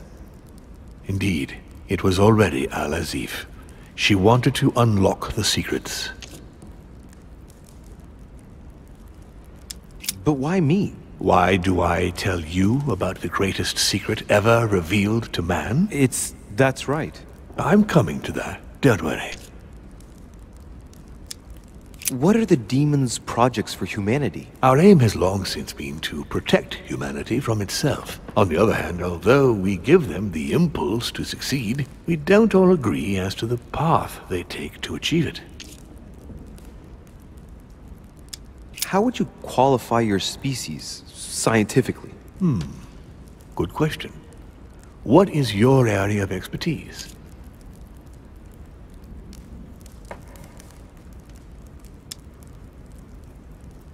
Given the choice, I'd choose philosophy. So, consider us as an idea, Louis. We are but a word in the minds of men.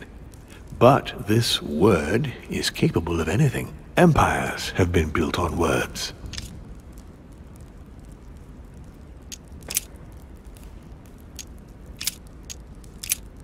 Continue. Louis, it's time you opened your eyes. Come, you'll soon see. After you.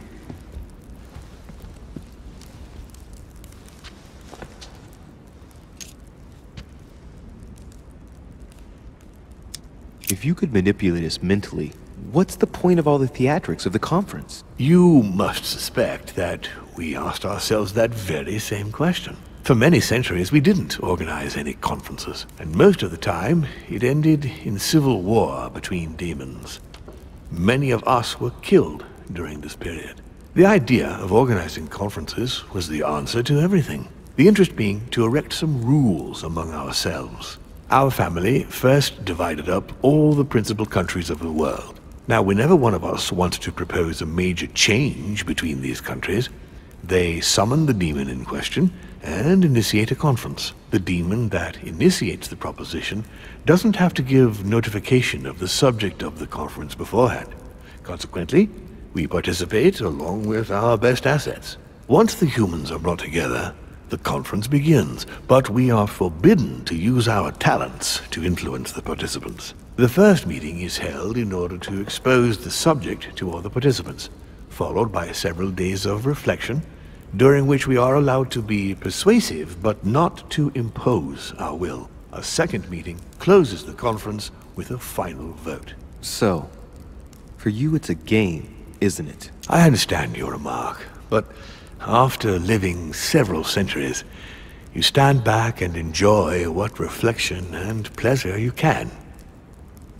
But how do you agree on global policy? Locally, we often have competing interests, and sometimes we start wars between men which are linked to our disagreements. Most of the time, our father steps in and gives directives, which my family follow to the letter. Indeed, in my opinion, it is high time we moved on. What do you mean? I mean that a new era must begin. The old monarchic regimes are outdated, and it's time to evolve. So, von Borchert, he was looking for the Al-Azif for you. Exactly. Al-Azif has always belonged to my family, Louis. And with good reason. My father wrote much of it. Can you tell me what you've done with... What? You mean the Al-Azif? No, I already know that. Sarah came here with it and got rid of it. I was thinking of von Borchert. He isn't essential, but he is a trusted person. He's a prisoner at our headquarters in Paris. All right.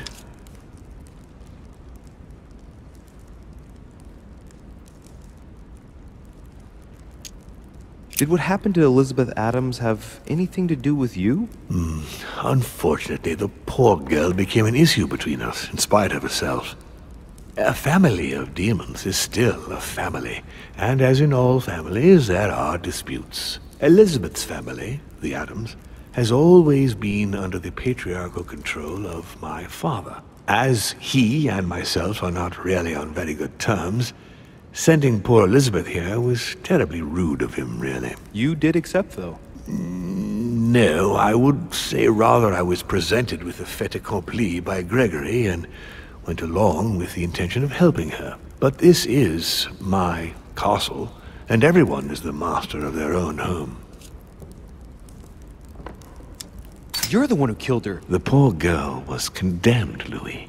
Don't you think it better that she stopped living like a slave? Being mentally raped by my father since the day she was born?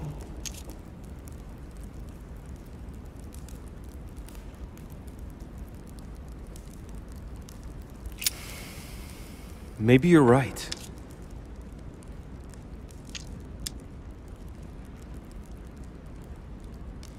I hope I've answered all your questions, Louis. Come, I've something to show you. There is one question that remains to be answered. Why me? Why tell me all of this? Oh, haven't you guessed yet?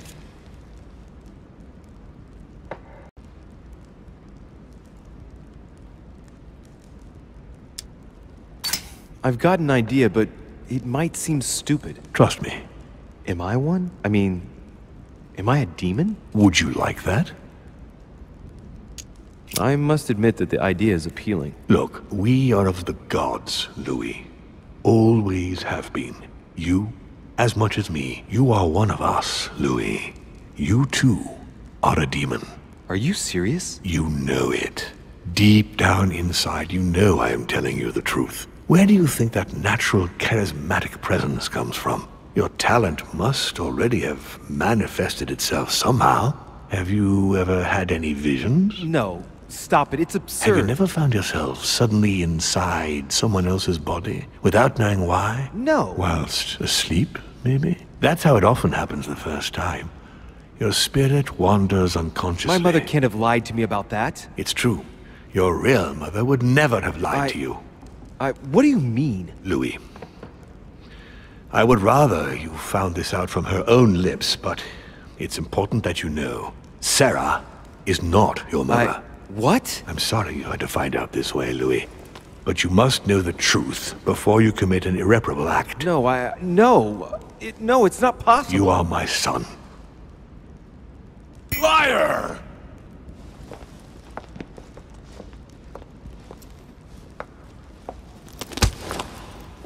Well, well. So now you're his bastard. You really took me for a fool. Don't make a move, you clowns! Everybody keep calm. Don't say a word or I'll shoot your kid! Ah, not so clever now, are we? At last I found a way to put the pressure on you, Mortimer. Look, just calm down, monsieur. You stopped me from ending it all. Because of you, I've had to pay for it. You don't know what it's like. He's in your head. He's in your soul. I never want to feel that again. Jacques, I did not betray you. You're just like him!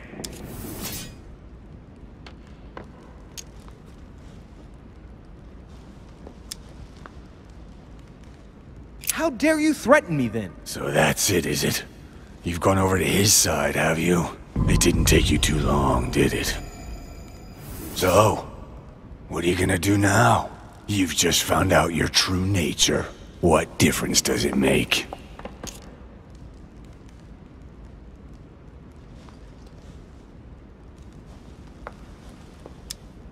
And you, Jacques, how does it make you feel? It changes everything.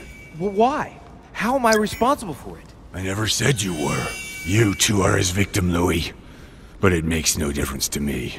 If I let you go, you will proliferate. I must stop all of you. And too bad for me if I have to die for it. You should never have come here. You're just like him, and you all deserve to die. Stop! Louis, you ought to learn not to walk into danger. Fear not, I've blocked him. He can't move. One more second and he would have shot you. You wanted to save him during the conference, so it's up to you to decide his fate. Does he still deserve your mercy? Or have you had enough? I'll let you choose.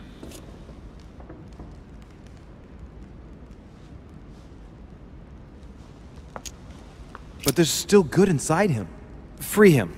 Let him think that he just came here for the conference and that he will serve you with devotion. Fine. But are you acting out of compassion or vengeance?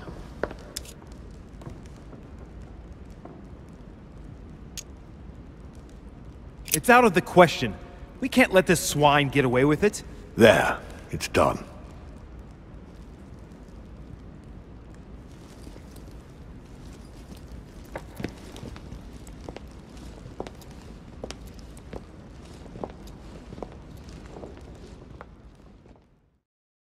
Look, just calm down, monsieur. You stopped me from ending it all. Because of you, I've had to pay for it. You don't know what it's like. He's in your head. He's in your soul. I never want to feel that again. Jacques, I did not betray you. You're just like him. Monsieur Peru, I don't even know what this is all about. It's quite simple. You're like them. If that's enough to make me unforgivably evil, then I prefer you shoot. But I don't feel as if I've changed. I'm still the same man I was an hour ago. They will corrupt you. It's inevitable. And I won't be able to resist, like you are now? Well... Give me the benefit of the doubt. Think about it a moment. So, what are you gonna do now? You've just found out your true nature. What difference does it make?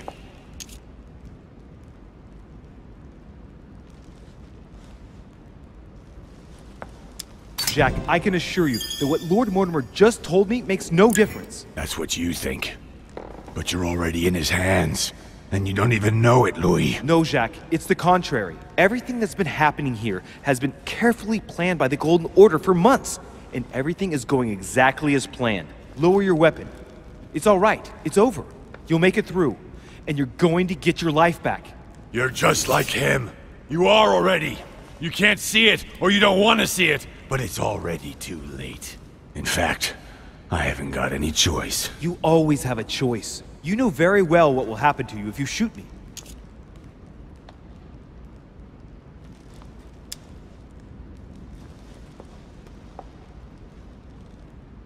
If I am indeed a demon now, as Lord Mortimer claims, then I have always been one, Jacques. The fact of finding it out today makes no difference to my personality. You can't choose your parents. It's over. Come now, monsieur. You know what I told you.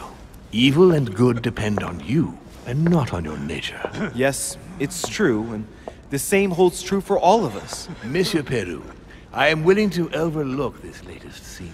You can thank my son for that. I think, however, that you ought to take your leave for your good and ours, as well as that of your daughter.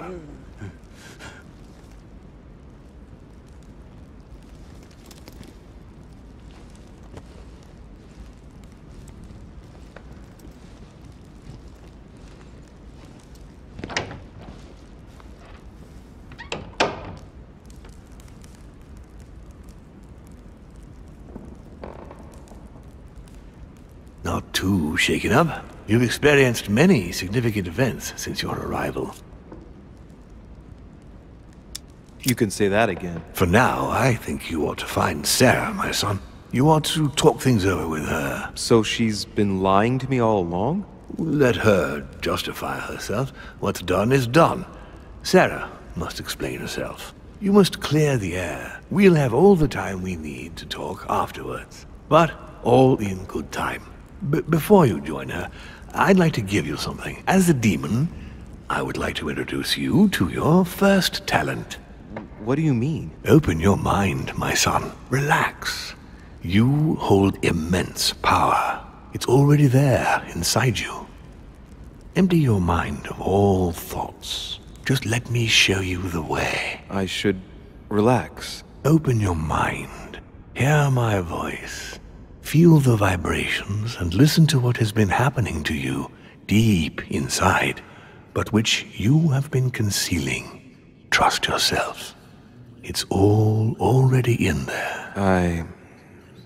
I can hear something. Now breathe. It's a sound, very faint. That's right. Concentrate on it. My voice is growing fainter, but I am here. Whispers, words, mixed voices. Focus on one of them. Don't be afraid. I sense a stream. Some words are clear, but not all of them. Let them enter into your mind. I hear them. Now I can hear a clear voice. Well done, Louis.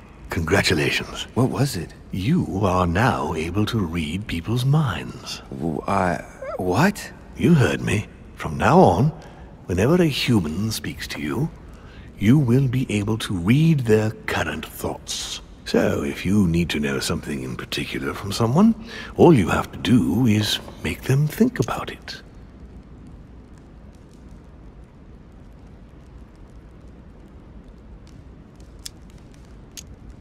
Hang on.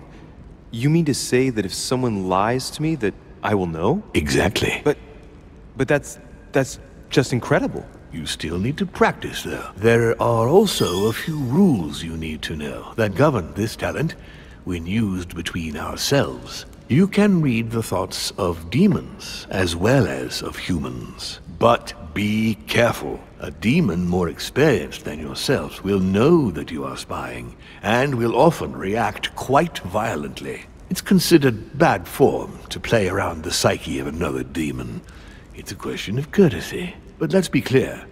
What is most considered bad form is getting caught. So I would advise against trying to read the thoughts of Gregory, for example. Home? Yes, the old grump is touchy, and rather a stickler about the conventions. On that note, go and see Sarah, Louis. Otherwise, she might leave without you. We'll continue this discussion later if you want. Just join me in my study when you've finished. Let's see what Mortimer's thinking about. He is thinking he might not have been clear enough with you. When I told you not to try to read into Gregory or her experienced demons, it also applied to me, of course. You can hear me think? Of course I can. I can sense you. For the moment, your mind shines like 1,000 lights because you haven't yet mastered the art of concealment from the psyches of others. So, I give you a weapon, and the first thing you do is try to shoot me with it? If my intentions were evil, you would already be at my mercy. So be very careful on whom you use the talent. All right. On that note, I'd better be going. I'm expected. One more thing. If you want to know the truth about your birth, ask her about Paris, 1763, at 12 Rue des Martyrs. That's where she disemboweled your mother to steal you from me.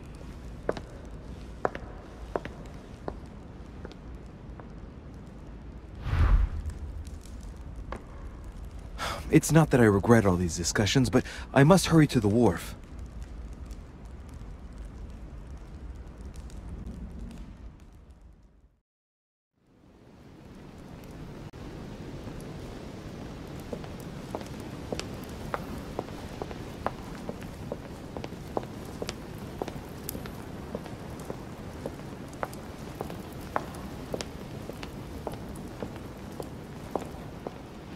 Louis, I was sure you would stay. I'm proud of you. You have made the right choice. You must have been disappointed not to have been able to speak to Sarah one last time. I would have liked her to tell you herself. Well, I guess I'll never know now. True. Even so, there is one more thing I haven't told you about her. Sarah was my daughter. What? But why didn't you tell me the truth about her? I thought that might be too many truths to absorb at one time. I intended to tell you afterwards. You were in a hurry, so I made a decision. You've been able to understand and choose for yourself. How do you feel? Hard to say. Confused about everything? I have to admit, it's been a lot to take in such a short amount of time. What could be more normal? It may have been a bit brutal, but you've just grown up in a very short space of time. From now on, you can influence your own future. I will guide you. We've all the time we need. You're not the first to make me that offer. What do you mean by that? Your brother, Sir Gregory. Gregory. Why am I not even surprised? What did he say? He's not thinking about anything. Louis, what have I taught you? Never try to read the thoughts of a demon more experienced than yourself. You cannot read my thoughts. Why won't you learn your lesson? This is the last time I will warn you.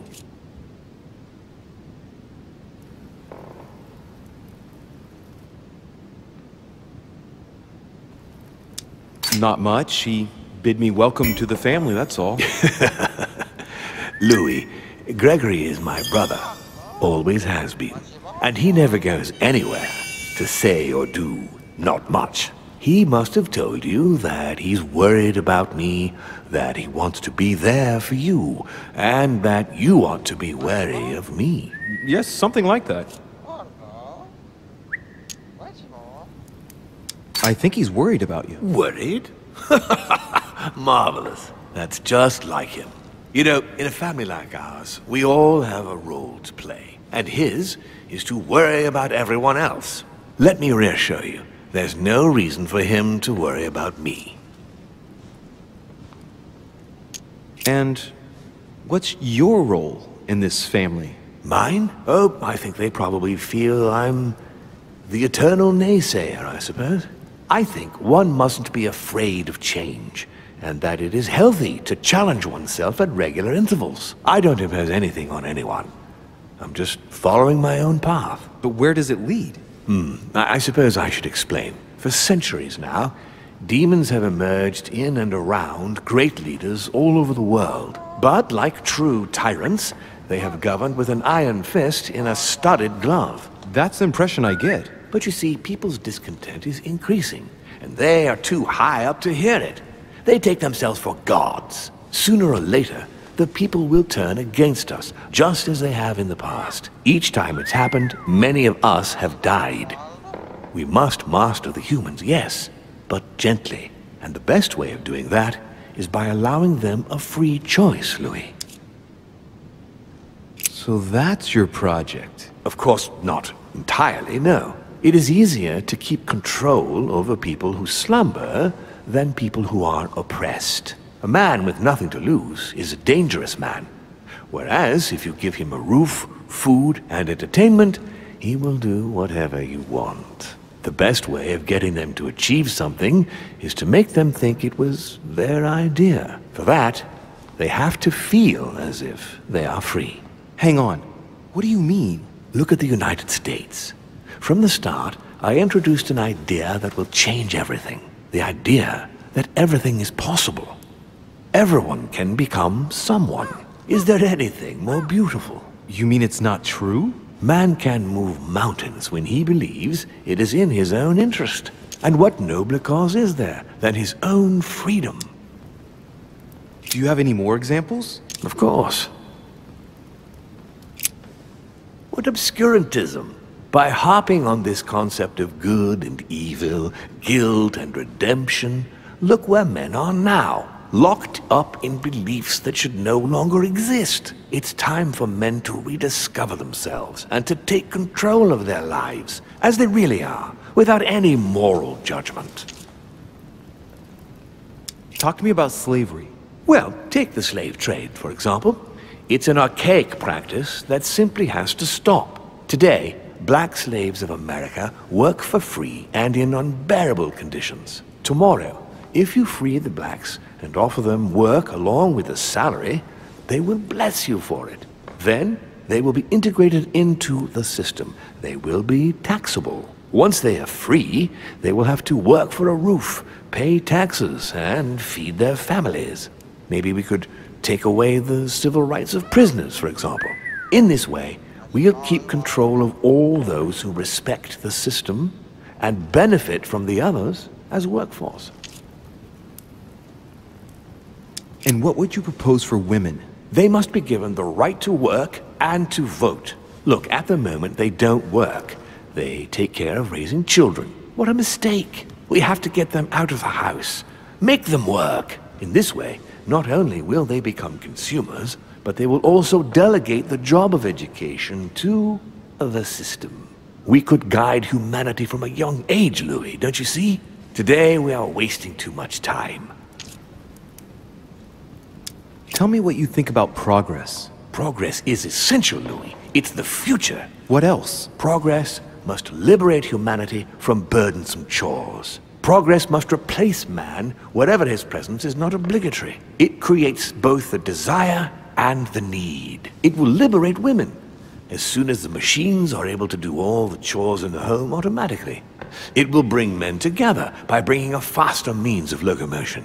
Look at the Cultural Revolution that printing brought about. But the most important of all has already been laid. The foundation stone. Freedom of speech. The First Amendment of the Constitution. There must be opponents to every project. So, above all, don't develop a one-track approach. Otherwise, man won't have enough room for expression to feel free. If man sees his chains, he will only want to break them. If we give men the feeling that they are free, I am convinced that they will exceed their limits. And it is only from that condition that humanity shall rise up. But do you want to dominate or raise humanity higher? I want it to advance. I want it to progress. Man is our vessel. If he progresses, then so do we. Wouldn't you like to know what we really are? Who do you mean? Demons? Yes, us. Our species. I've been searching for centuries, trying to find a way to explain the reason of our existence, but humanity has not yet evolved enough to make any progress on the subject. I am convinced that the sciences will bring that knowledge someday. So, That's your objective, is it? To understand who we are. I see your point. Our family clings to its privileges and to the past, and that's how they are putting us in danger. The time has come for change. Now that you know your true nature, there are still a few things I need to teach you. What do you mean exactly? A new skill, and not the least, Louis. It's about taking control of a person. I don't see how I could do that. I shall help you the first time. How do you do it? It's an animal resonance. How it works is still a bit unclear even to us. Like a wave or a sound? That seems the most likely, yes. In my opinion, demons are capable of tuning their psychic frequency to that of others. That is why, for example, I tend to surround myself with deaf and dumb servants. The servants dressed in black. I infiltrated them. I opened a channel between them and me, and then I deprived them of speech and hearing. This way, no other demon can turn them against me.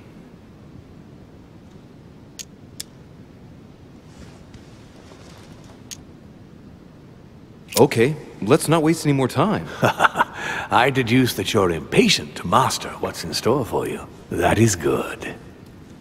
I thought I'd mix business with pleasure for this first time. What do you mean by that? The conference will come to a close shortly, as you know. Not that I'm fed up with archaic diplomacy, but it's time to ensure the success of this project. To make this happen, I would like Piaget to inform the Pope he has changed sides. You're going to use your powers to alter the votes? The real game is about to begin, Louis. Up till now, the guests have been sizing each other up. From now on, it's time for Gregory and myself to play. As well as you yourself. Now, here is my plan. I would like you to join His Eminence in his room. Just play along. We'll see when the time comes. Very well.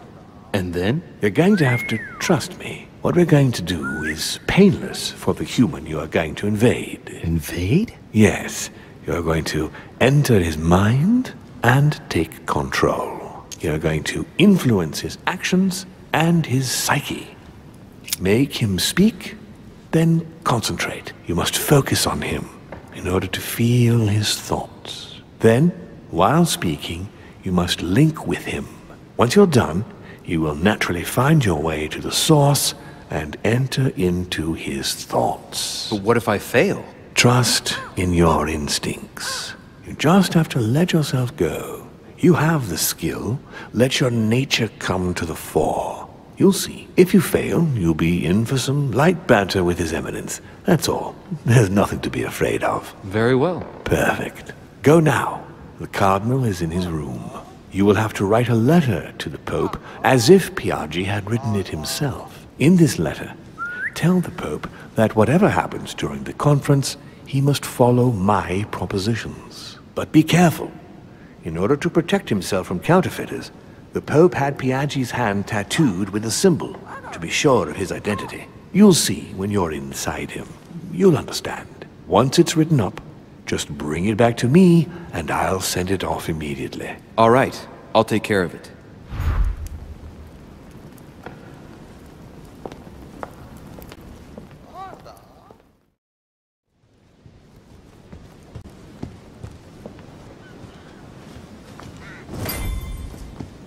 So, Louis, what was your first time like? Bewildering, isn't it? Here's your cursed letter. Volner dropped in to see Piaggi. He saw my body and wanted to take advantage of it, being inert to get rid of me. What? What are you saying? I wanted to intervene, but being in Piaggi's body, I was unable to stop him. The slime bag poisoned me. Good God, no. It can't be possible. Do you have an antidote? Louis, when you're evil enough to use poison, the first thing you do is make sure there is no antidote. That's horseshit. You must know of a remedy. I mean, you've been around for centuries. You're a chemist. You must know about poisons. Yes, but I don't know everything. I think your best chance is to count on your demon nature. I'm confident that you'll be able to resist the poison, whatever it is. That's all you've got for me? Your answer is to wait and see? Have faith in yourself, Louis. The same thing happened to me. I'm not saying it's going to be a barrel of laughs. I'm condemned, aren't I? That bastard, I'm gonna kill him for this! No. You haven't the right. At least, not here. That said, I can promise you he will pay dearly for this outrage. Gregory, what can I do for you? I've just come to make sure dear Louis has all the information he needs. Needs for what? You are free to make your own choices, William. I would like the same for him, too. There's nothing I want more, Gregory. Your schemes will lead to your demise, brother. Don't involve Louis. He has nothing to do with all this. The end of the conference approaches, and this masquerade will soon be torn asunder. Don't drag him down with you in your disgrace. Johann infected Louis with poison to eliminate him before the conference, Gregory.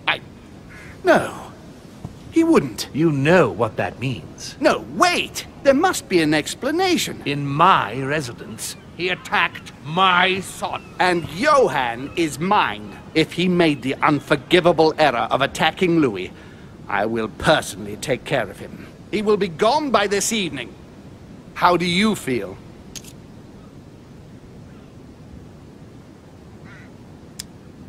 I want him to pay! I can assure you he will be punished.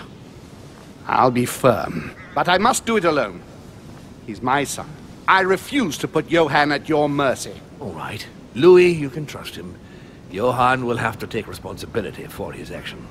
If you didn't know Johann had poisoned Louis, then what did you come here for? I came to persuade you to let him choose.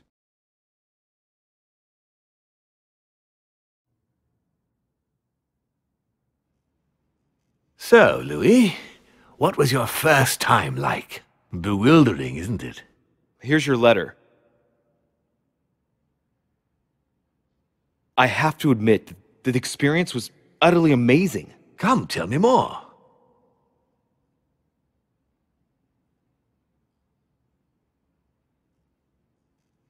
Well, honestly, my stomach was just turning in circles. That reminds me of my first time. Ooh, but you did it.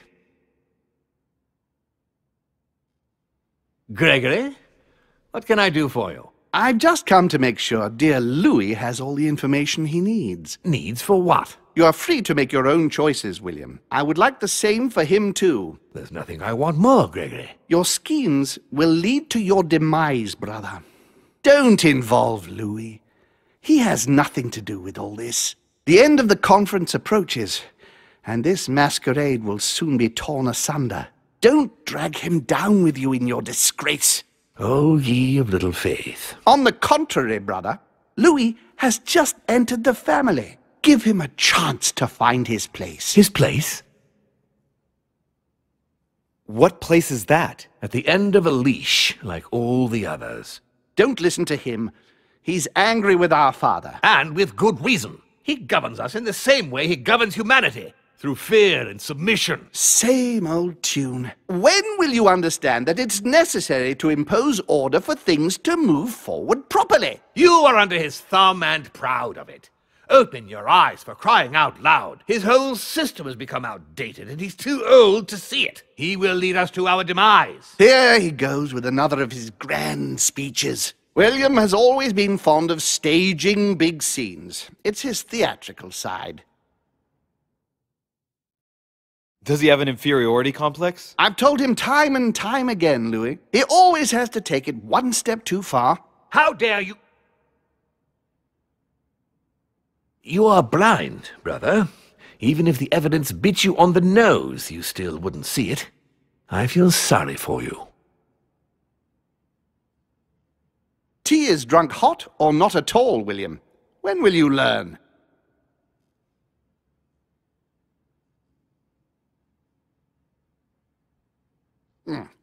It's too bitter.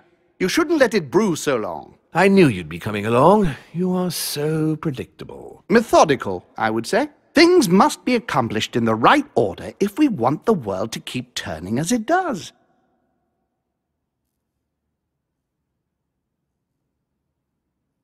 When you speak of the right order, I can't help hearing your order. Louis, wouldn't you think that by now we've acquired a certain experience? Don't you think that we are the best place to know what the right order should be by now? I mostly understand that even with the best of intentions, this kind of talk could well be misinterpreted. Every powerful man has had to speak in this way at some stage. That doesn't mean that they were right or that they achieved great things. Take the kings of France, for example. They weren't all good monarchs. You see, Louis, Gregory came here to make you change your mind. It's time for things to change. I acknowledge Father has done many good things for humanity, but his time is over, and now he must pass on the torch. That's enough. There, Louis. That's the pathetic example your father has to offer. I really am sorry about what happened to you. You don't know our family yet. We can't have given you a very good impression, but bear in mind that we are all against William's project. On the contrary. If he insists on going through with it, we will have no other choice than to intervene by force. Consequently, my dear Louis, you're going to have to choose sides. I would much rather have met you in different circumstances. There you are, Louis. See what happens when you don't follow their orders to the letter. Louis, I'm afraid the time to decide is now. If you follow William, he will drag you down with him. If, on the other hand, you support me, I can assure you that nothing will happen to you. You won't be blamed for your father's errors. Ah, the masks are off. I offer you liberty.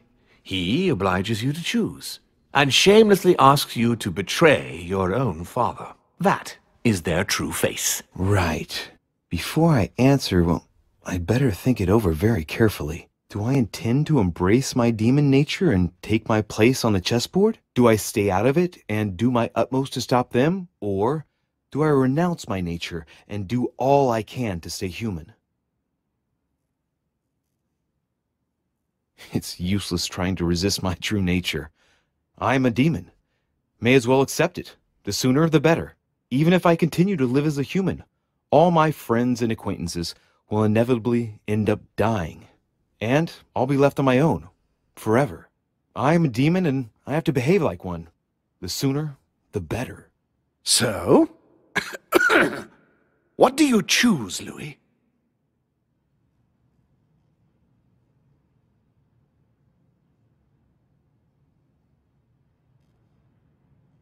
I shall follow my father, Sir Gregory. Very well. But don't say I didn't warn you. Please, don't take offense, but I just can't turn my back on him. It's time we finished what we started, brother. The final vote of the conference over the acquisition of Louisiana will take place in a few hours. I propose you gather your troops and prepare to close the debate. That's precisely what I was going to suggest. Come, follow me. It's time for us to get ready.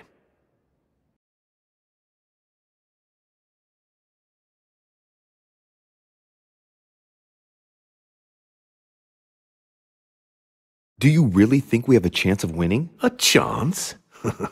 You don't know me very well, Louis. We are going to win. But it only takes one person to vote against us, and we'll have lost. That's true. That's why none of them will. Why? Because I have an asset that they do not. Which is? You. My friends, prepare yourselves. The conference is about to resume. The time has come to lay down all our cards.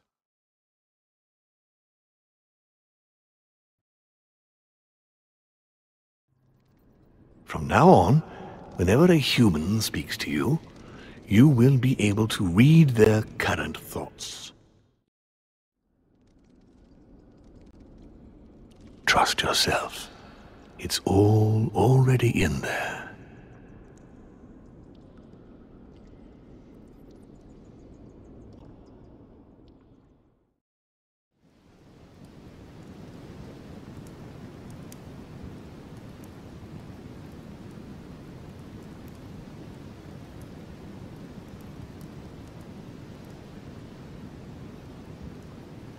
Dear friends, I'd like to thank you for your continued trust and confidence. I admit that during these past few days, there has been much upheaval. I understand you have all been affected by this. Nevertheless, the world doesn't stop turning, and we are in fact on the verge of reshaping the modern world. That is what we are all here for, my lord. Thank you for your enthusiasm, Monsieur Bonaparte. Now you all know what we have to do. I cannot warn you strongly enough. If one of Sir Gregory's guests asks to speak with you, remain on your guard. It is highly likely that he will try to rally as many supporters to his cause as he can. Now, please, go and get some rest before the conference begins, which won't be long now. Louis, stay with me a moment, won't you? I'll be needing your services in a certain matter. Yes, of course. What's the matter? Louis, you are the only one here who I totally trust. It is very likely that Gregory will take possession of some of the members of our team. I shall keep them in check over the next few hours. However, I'll need you to... how can I say this? To persuade the members of Gregory's group.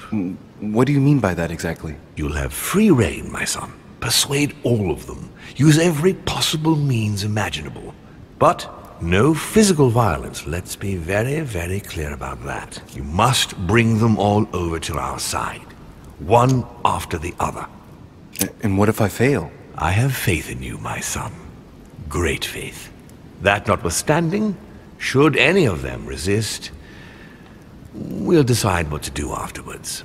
Now go, and come back and see me once you've finished. I'll be off then.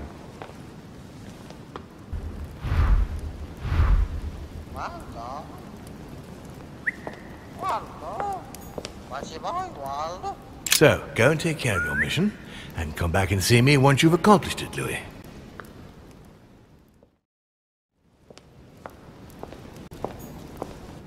Louis, there you are. Well, tell me, how did it go? I did my best. Whom did you manage to persuade? Well, there's no point in wasting any time. I'm proud to report they've all come over to our side. Ha ha, Louis, I'm impressed. I was sure you would succeed. I'm proud of you, my son. Even Johann? How did you manage to do it? I possessed Godoy. You possessed Godoy, of course. Very ingenious of you, I must say. Son, you've accomplished a veritable tour de force. I couldn't have done better myself. Now, we are ready. The conference may begin. Assemble everyone in the conference room. Meet me there and let's get it over with.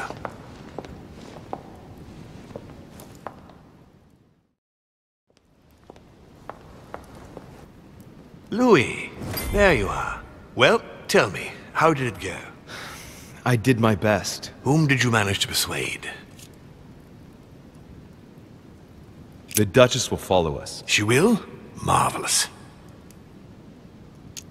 But why didn't you tell me we were brother and sister? Now, Louis, don't blame me. I thought, as you were going through a very difficult time, that you had enough on your plate without having to cope with having a new sister. Otherwise, you can be sure I would have told you sooner. I see. So we are going to lose the vote. Father, I'm sorry. No, I should never have let you handle it. It's my fault. I thought you would be able to accomplish this tour de force, but clearly you weren't ready. What an idiot I've been. Never mind. Let's forget the conference. Now I have to prepare for what's coming next. Louis, leave me if you will.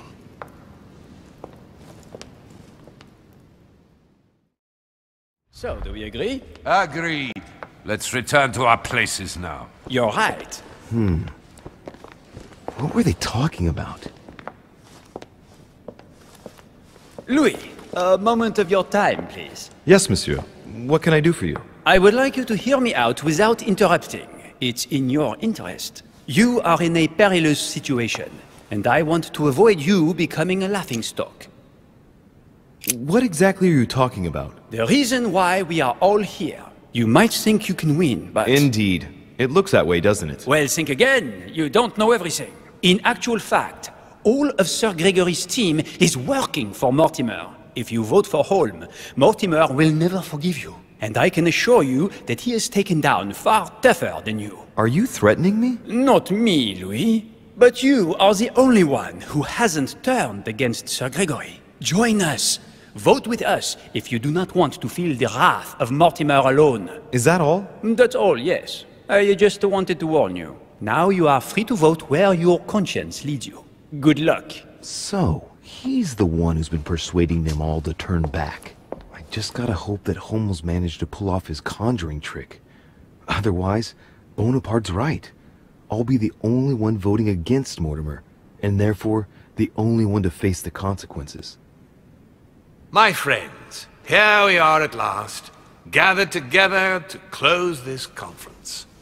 I would first of all like to thank you all for making the time to be here and lend your services. Gregory, I believe I may speak for both of us when I say that we are honored by your presence here. You are perfectly right to do so, William. Thank you for putting your faith in us and for coming here to participate in this conference. Thank you for helping us to make the best decisions. And I especially want to thank you, William, for perfectly hosting us at your home during these past several days. I'm not sure all the guests would agree to that.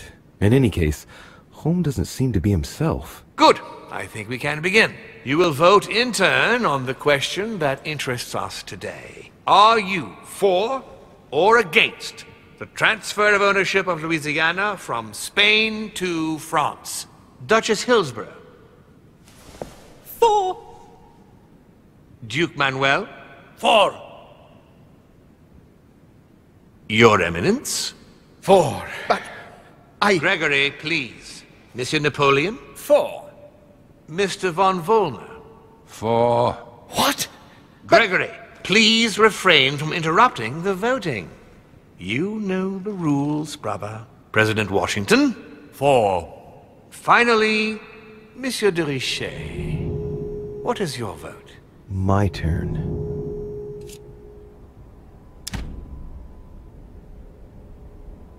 I vote for.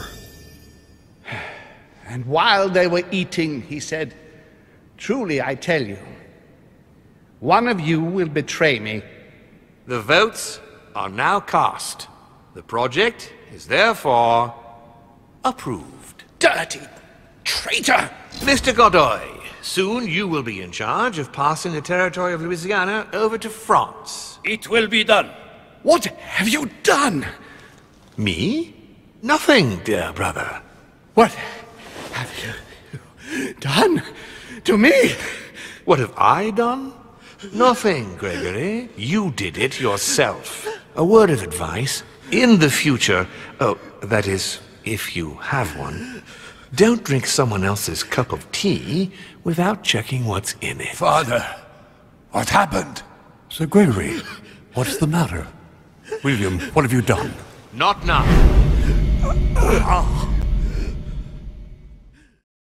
I think we can begin. You will vote in turn on the question that interests us today. Are you for or against the transfer of ownership of Louisiana from Spain to France? Monsieur de Richet?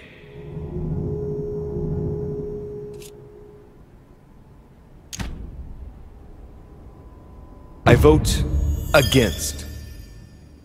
Duchess Hillsborough? Against. Duke Manuel? Against. Your Eminence? Against. Monsieur Napoleon? For. Mr. von Volner? Against. President Washington? For. The votes are now cast. So you were not won over by my project. That hurts. I warned you. You didn't want to listen to me. Never mind. It will still come to pass. Traitor! What have you done? You are obliged to respect your word. That is the rule. The time of conferences is over, dear brother. Let us abandon all this charade. You don't have the right. What have you done to me? What have I done? Nothing, Gregory. You did it yourself. A word of advice. In the future, that is, if you have one, don't drink someone else's cup of tea without checking what's in it. Father, what happened? Sir Gregory, what's the matter? William, what have you done? Not now.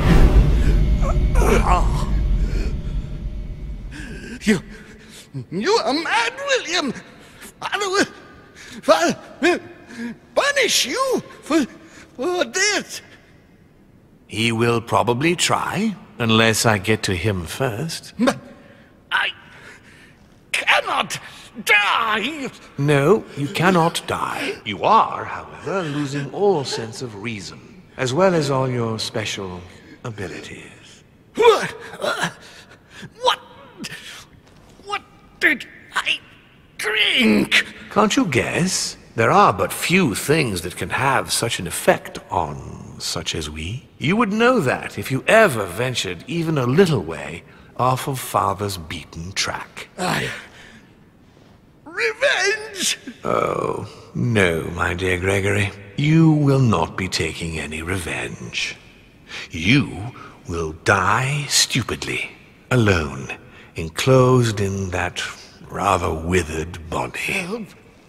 Help me! After several centuries of near absolute power, here you find yourself on your hands and knees, hoping in vain that someone is going to help you. Tell me, what does that feel like? Never happened to me. Can't be good. You cannot leave your body, you cannot project yourself elsewhere, you cannot even contact Father. Go ahead, try. But you are my brother, so I ask you to remember that all this is your own fault. And I want you to understand I get absolutely no pleasure out of it. Well, very little. You swine!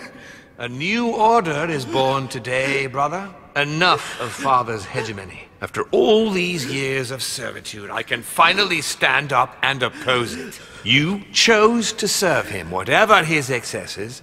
Now it's up to you to face the consequences of that choice. Matt, I am stronger than you!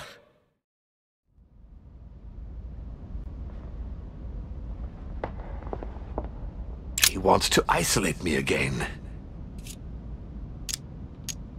That's not really Elizabeth, it's another demon who wants to protect home from Mortimer.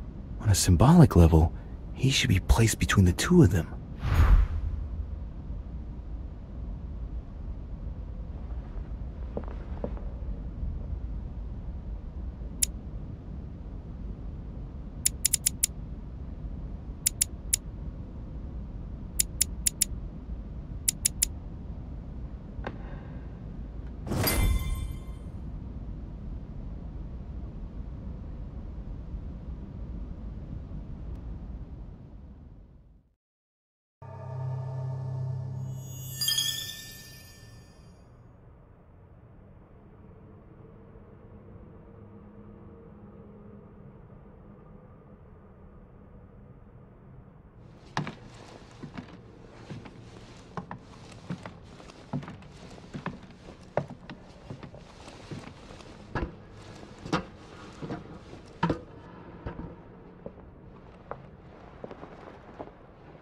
Louis, hurry! He's coming! What's happening? I can sense him. He's here. He's trying to get inside me, Louis. William has completely lost his mind. He's getting ready to pull out all the stops. He's going to devour my mind, Louis. I'm not going to be able to stop him. Louis, you are here. I sense your presence. What? But he can't even see me. Congratulations, my son. You have succeeded in joining us.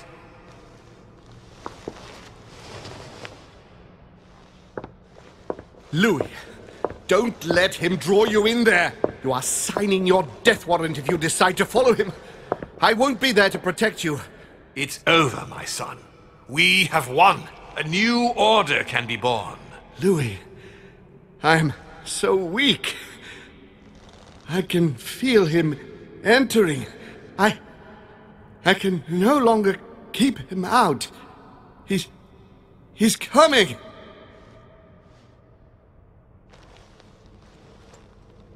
He's here. I can.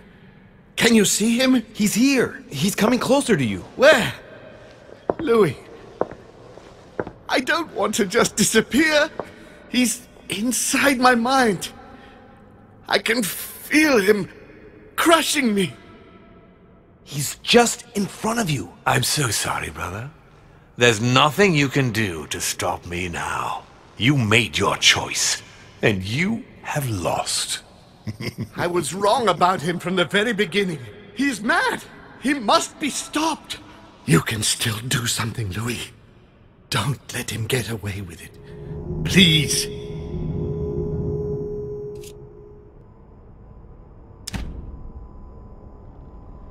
I have been following you, Uncle, and I shall remain with you. Thank you, Louis. But what must I do? We must notify the family about what's happening here. Let me enter you.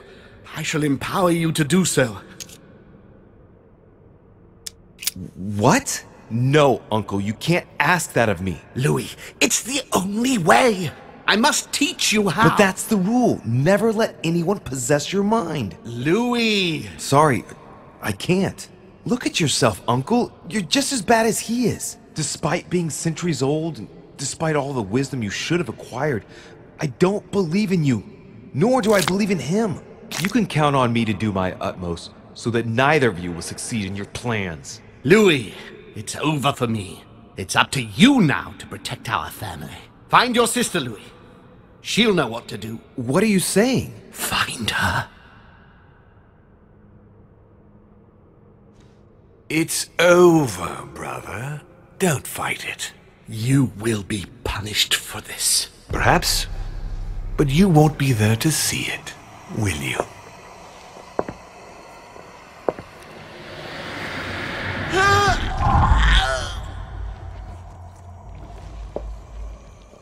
You will be punished!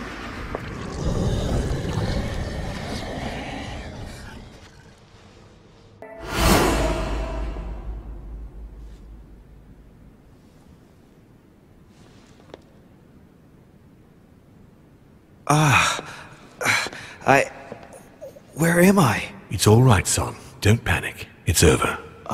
I'm back? Where are the guests? I invited them to go up to their rooms. They're resting. Don't worry. Gregory? You should have chosen your allies better, my son. You mean you planned to get rid of him since the beginning? For years, Louis. Come now. Would I really have risked everything at such a one-sided conference without having a trump card up my sleeve? But what about the conference rules? To hell with the rules. From now on, I'm only following my own rules. Things are going to change, you'll see. However, I expect you to stop your childish games and follow me. I gave you time to find your feet with Gregory, but things are going to get serious now, and I expect a little more loyalty from you. What did you do to him? I devoured his soul. But I didn't see you use the Holy Lance. Indeed not. I didn't need to.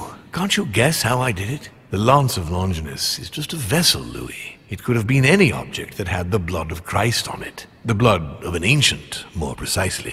But I didn't need the blood of an ancient. You see, I have been in dear Lord Mortimer's physical body for longer than my brother has been in Sir Gregory Holmes.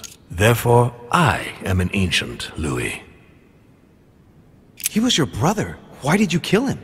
He never meant you any harm. Oh, Louis, I am exhausted. Let's talk about this later. No, tell me why now. I want to understand. Stubborn as a mule. After centuries of trying to convince him, I assure you I had no other option than to do away with him. He would never have allowed me to depose our father. In the past, he had already opposed me, and sometimes very violently. He seemed to you like a man of peace, because you did not represent any danger to him. But I can assure you, he was not. With anything to do with our father, he would be merciless. In any case, what's done is done.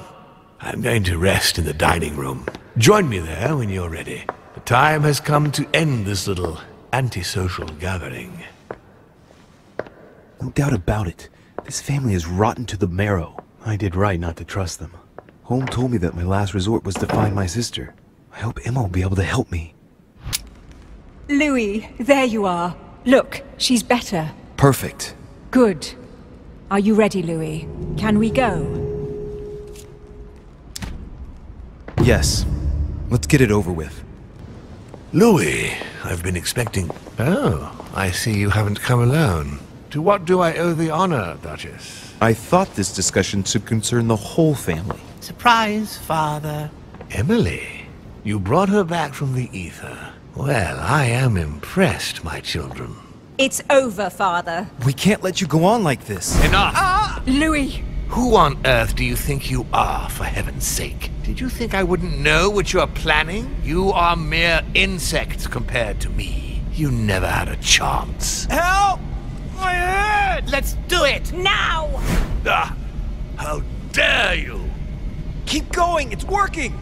You creatures are pitiful. Tell me, Emma, are you sure you were right to bring your sister back in that grotesque body?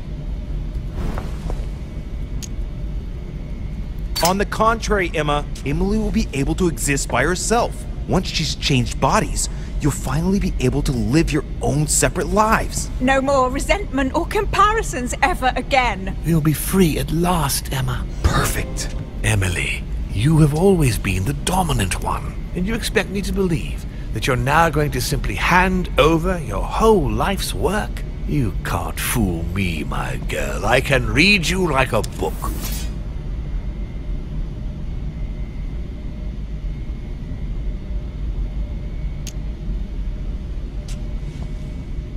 Emma, Emily, don't believe a single word of what he's saying. You both braved hell together. United. And that's the only way we can get out of here. Louis is right, Emma. Yes, you are right, Louis. We will not be misled by this kind of manipulation, Father. Good. We stand firm. If this continues, Mortimer won't have any hold on us. Emma, my dear daughter, let me help you. You have won. Look, you have it all. You are Duchess Hillsborough. You are rich. You are young, beautiful, influential. I'm so proud of you. You are the one I've been waiting for. You know what she's like. You know she harbors vengeance in her heart. She'll never let you have all this to yourself. Never. I beseech you. Let me help you. Let me protect you, darling. Emma, look at her. Look at Emily. You know her.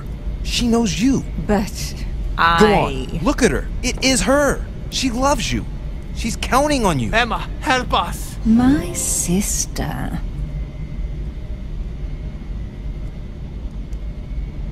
Get him! Louis! No!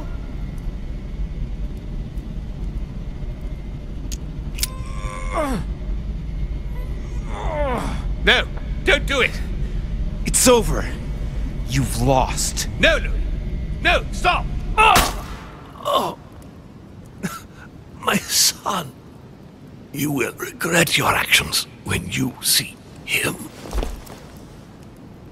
Come, Louis. It's over. Let's leave.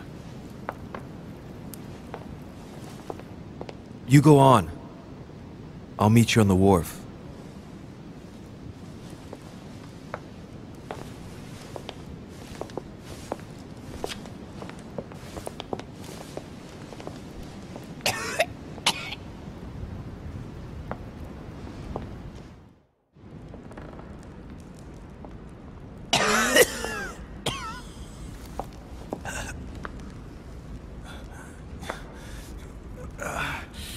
Be damned!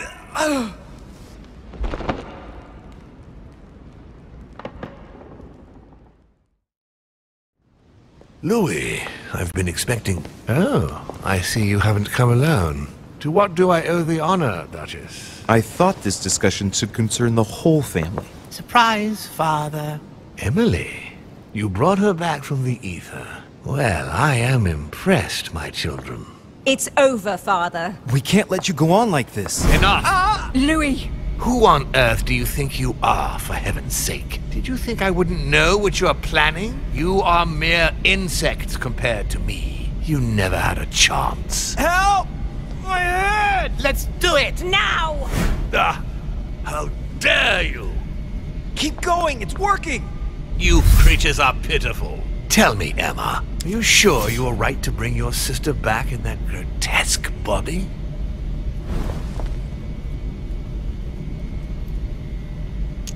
Mortimer!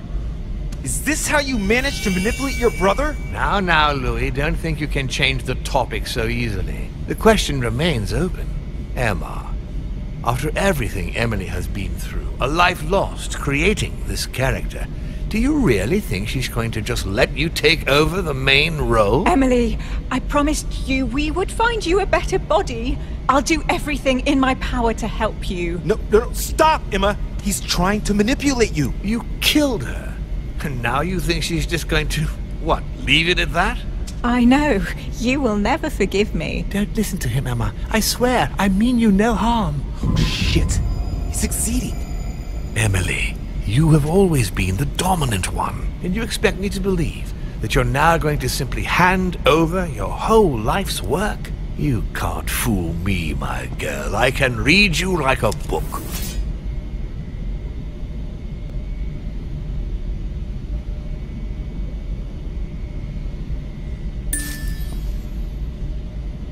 Emma, he's lying. Don't listen to him. He'd do anything to undermine us. No, it's true, Louis. The Emily I knew would never have accepted such humiliation. Emma, no! Trust me. She spent her life creating this identity, day after day, and playing the main role. And you think now she's going to agree to be your servant? I am sure you have already planned your vengeance. Damn it, she's yielding. No, Emma! Stay calm, I beg you. You're playing right into his hands. This is all your fault. No, Emma. Stay concentrated. To hell with your plan! Emma! Louis manipulated us, Emily! Open your eyes, for crying out loud! Stop! Emma, no! What on earth are you doing? Let him deal with father himself! It is not my problem! Louis, no! I should never have trusted you again. We've lost everything because of you. Here, my daughter. I'm proud of you. You know what to do if you want to make sure she never betrays you again.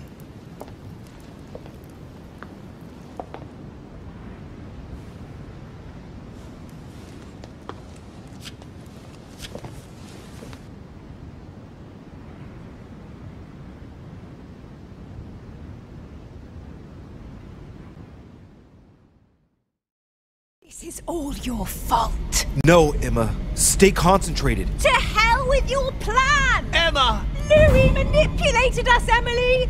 Open your eyes, for crying out loud! Louis!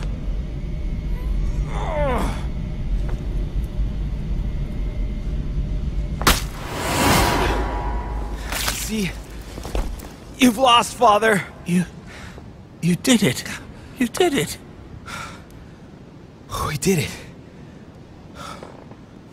I never really thought we'd manage to pull it off.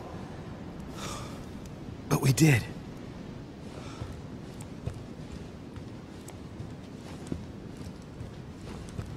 Stop! As the son of Lord Mortimer, I order you... Oh! Louis!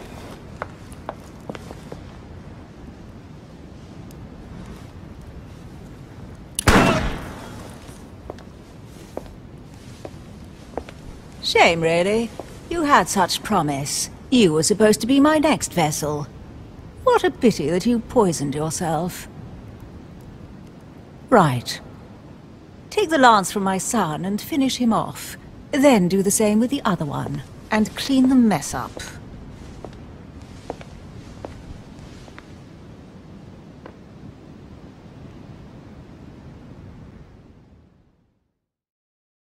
In any case, what's done is done.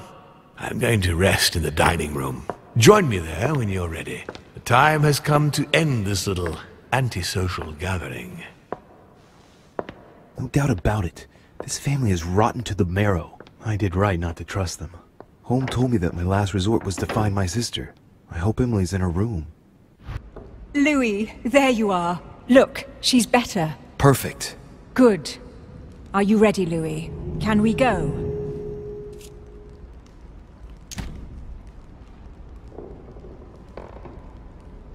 Yes. Let's get it over with. Louis, I've been expecting... Oh, I see you haven't come alone. To what do I owe the honor, Duchess? I thought this discussion should concern the whole family. Surprise, Father. Emma. You brought her back from the ether. Well, I am impressed, my children.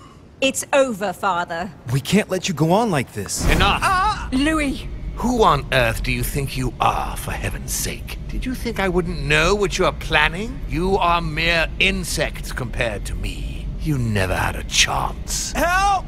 My head! Let's do it! Now! Ah, how dare you! Keep going, it's working! Get him! Oh, Louis! No!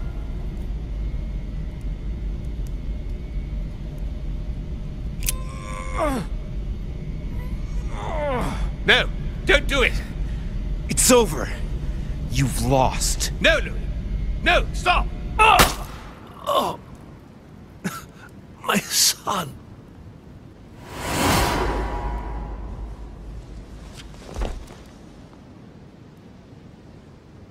Come, Louis. It's over. Let's leave. After you.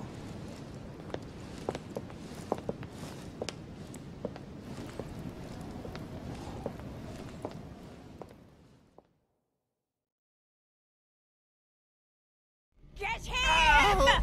Louis! No!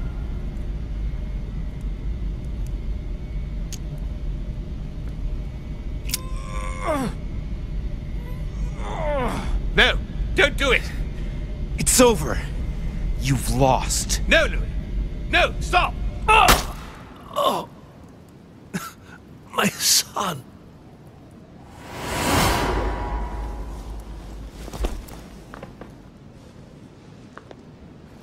And to think you did all that for nothing. What do you mean, Louis? Louis! Didn't he tell you? He was poisoned several days ago. He was condemned. He sacrificed himself for us. What a pity he got the wrong lance. What have you done to me? I hope you aren't in a hurry, my daughter, because you are going to die here. Don't expect any of the family to come to my place in the ether to bring you back this time. Get him! Louis! No!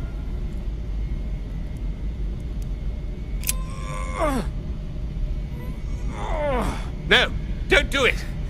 It's over. You've lost. No, Louis! No, stop! Oh! My son! You will regret your actions when you see him. Come, Louis. It's over. Let's leave.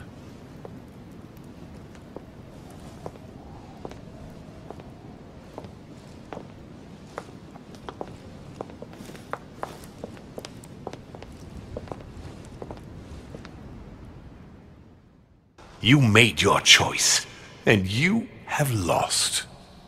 I was wrong about him from the very beginning. He's mad. He must be stopped. You can still do something, Louis. Don't worry, son. Father? I am here. You can go in peace. Father, I am sorry. Don't be. You've been infallible right to the end. I am proud all those years watching you grow into who you are today. But Father, I almost... No. If your brother had not been so malicious, you would still be with us. I am here now. I am going to take care of him. Count on me to... Stop! All of you! Leave now!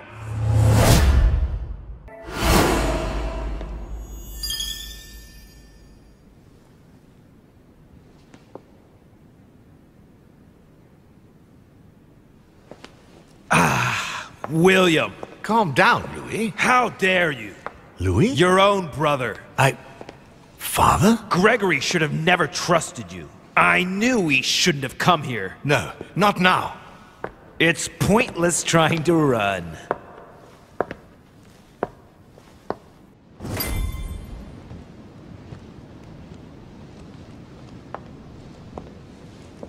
William!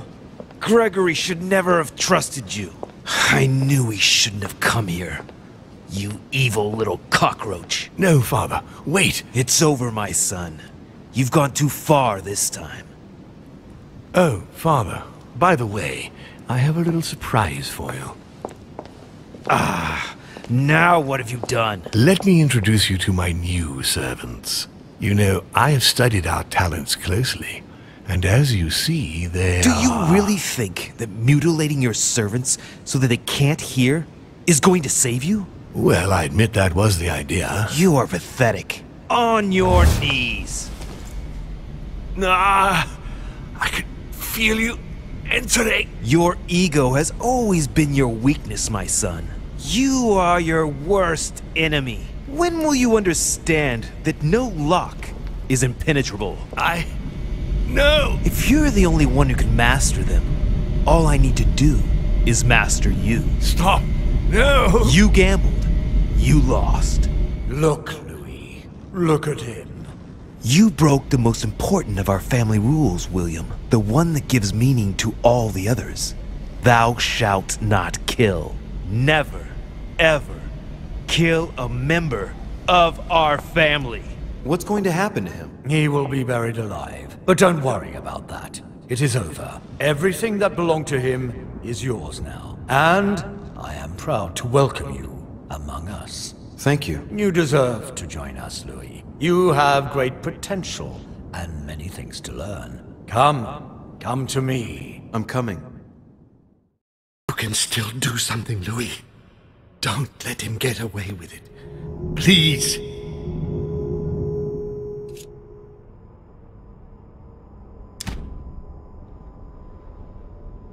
I wanted to believe in you, Uncle. Louis. No. Don't do it. I can't follow you anymore. Louis! He's won. We put up a good fight, but let's be honest. He won. You are just as mad as he is, Louis. You'll end up just like him. It's over, brother. Don't fight it. You will be punished for this. Perhaps. But you won't be there to see it, will you?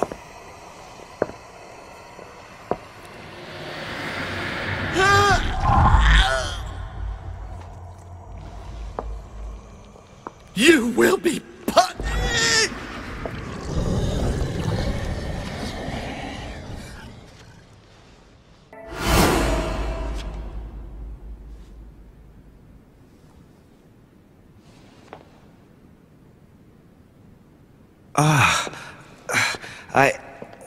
Where am I? It's all right, son. Don't panic. It's over. I'm back? Where are the guests? I invited them to go up to their rooms. They're resting. Don't worry. Gregory? You should have chosen your allies better, my son. You mean you planned to get rid of him since the beginning? For years, Louis. Come now.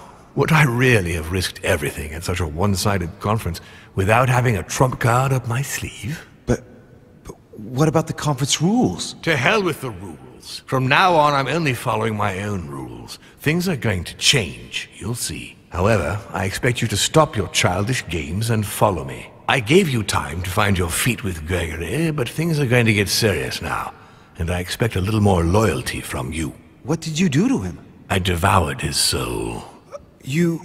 But I didn't see you use the Holy Lance. Indeed not. I didn't need to. Can't you guess how I did it? The Lance of Longinus is just a vessel, Louis. It could have been any object that had the blood of Christ on it. The blood of an ancient, more precisely. But I didn't need the blood of an ancient. You see, I have been in dear Lord Mortimer's physical body for longer than my brother has been in Sir Gregory Holmes. Therefore, I am an ancient, Louis. What happened in the ether? I surpassed him. What do you mean you surpassed him? I made sure he was poisoned by my blood before our little chat. Remember the cup of tea in the dining room? I wagered that Gregory simply wouldn't be able to let it get cold. Old habits do die hard. You put your blood in your tea? And he put the hangman's rope round his own neck.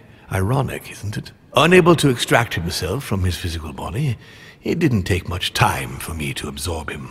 In any case, what's done is done. I'm going to rest in the dining room. Join me there when you're ready. The time has come to end this little antisocial gathering. I did well not to follow home, didn't I? Come on, let's get it over with and join Mortimer in the dining room. Right, now's the time to join Mortimer. I won't be able to go back after... Here we go. Ah, there you are at last. Excuse me, Sir Gregory's death... Must have upset your plans. Yes, I should think so, given that you gave him your allegiance. But I did warn you to choose sides carefully. But you didn't tell me you were planning to kill him, you snake. You wish to speak to me? Yes, but before we begin, I would like you to give me back the Holy Lance, please. Now that Gregory is gone, you won't be needing it anymore, and I prefer to put it back in its place. I no longer have it. Didn't Monsieur Bonaparte give it back to you? No. So, the rascal stole it from you, did he? It's not something I'm proud to admit, but yes. He thought I was trying to rob you, and that it would compromise the conference. How typical of him. This conference will have been one of the most eventful I've ever known. I'll just have to take your word for it. Before I get to why we're here, you must know that I've been watching you very closely over these past few days. I won't hide the fact that I was disappointed that you did not succeed in saving Jacques Peroux. You handled that situation very badly. As far as the door of my crypt is concerned, it is a pity that you lost your hand while trying to open it. You committed a serious mistake in proving unable to tell your sisters apart, causing the death of the most promising of the two. What an unpleasant surprise it was when I found out that you had tried to warn the Papal States against Gregory and me. Did you really think you could succeed? Damn it! He found out about that. But the important thing is that you escaped the worst with Volner, because he could have killed you when you were in the guise of Piaget. Yes, it was a bit touch and go. Which leads me to a chat about what I envisage for you now. You are the chosen one, Louis. The one I've been waiting for all this time. Thank you, We are going to be able to become one. I don't quite follow you. Be proud of yourself, son, for you are the one I have chosen to be my next mortal coil. But what about me? Am I imagining things, or did he just tell me to my face that he's going to eat me? Unfortunately, no, you won't survive the transfer. But I want you to know that I only select my bodies from my own children, and that you are the one who has impressed me most. It's far from being my first time, as you can imagine. I didn't think it was possible to find a more promising son than dear Augustus.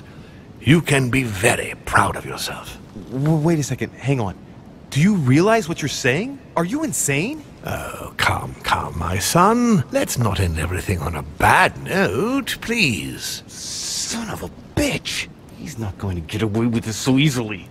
I must make him get closer to me. Come now, don't complicate things. Wait, I have something else you want.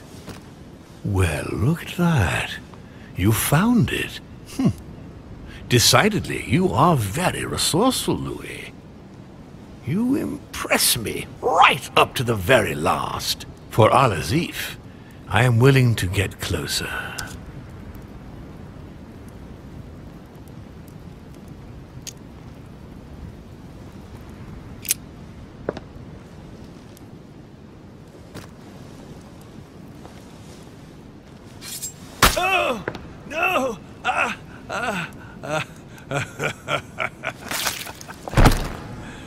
Congratulations, my son.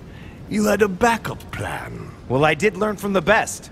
What a pity you got the wrong lance. Hmm? Holy shit.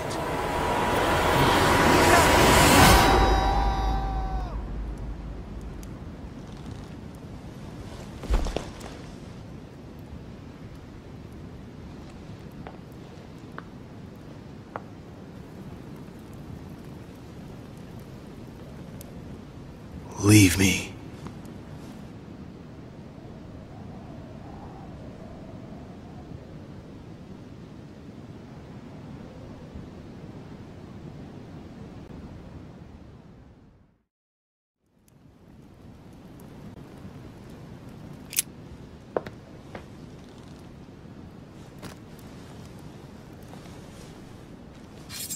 Oh, no!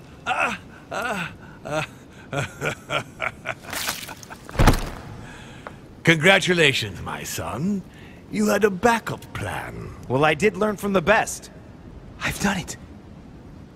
It worked. If only you hadn't gotten the wrong lance. I do wish it didn't have to turn out this way, you know. If only you hadn't poisoned yourself. Anyway, don't blame yourself. You fought like the devil right up to the very end. You can be proud of yourself. It's not fair. You can't always win, Louis.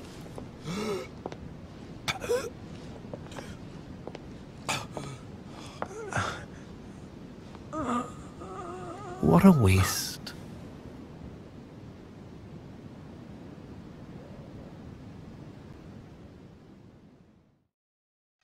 Ah, there you are at last. Excuse me, Sir Gregory's death... Must have upset your plans. Yes, I should think so, given that you gave him your allegiance. But I did warn you to choose sides carefully. But you didn't tell me you were planning to kill him, you snake. You wish to speak to me? Yes. This conference will have been one of the most eventful I've ever known. I'll just have to take your word for it. Before I get to why we're here, you must know that I've been watching you very closely over these past few days. I was impressed by your intervention to prevent Peru from killing himself. You remind me of myself when I was starting out. As for the door of my crypt, no one had ever found out how to open it before you. You succeeded in telling the Hillsborough twins apart. Even for me, that wasn't an easy thing to do at first. What an unpleasant surprise it was when I found out that you had tried to warn the Papal States against Gregory and me. Did you really think you could succeed? Damn it. He found out about that. But the important thing is that you escaped the worst with Volner, because he could have killed you when you were in the guise of Piaget. Yes, it was a bit touch and go. Which leads me to a chat about what I envisage for you now. You are the chosen one, Louis. The one I've been waiting for all this time. Thank you, We are going to be able to become one. I don't quite follow you. Be proud of yourself, son, for you are the one I have chosen to be my next mortal coil. But what about me? Am I imagining things, or did he just tell me to my face that he's going to eat me? Unfortunately, no, you won't survive the transfer. But I want you to know that I only select my bodies from my own children, and that you are the one who has impressed me most. It's far from being my first time, as you can imagine. I didn't think it was possible to find a more promising son than dear Augustus. You can be very proud of yourself. Wait a second, hang on. Do you realize what you're saying? Are you insane? Oh, come, my son. Let's not end everything on a bad note, please. Son of a bitch! He's not going to get away with this so easily. I won't let you do it. What on earth are you thinking? That you'll be able to kill me? This is ridiculous, Louis. Come now, be reasonable. Don't fight.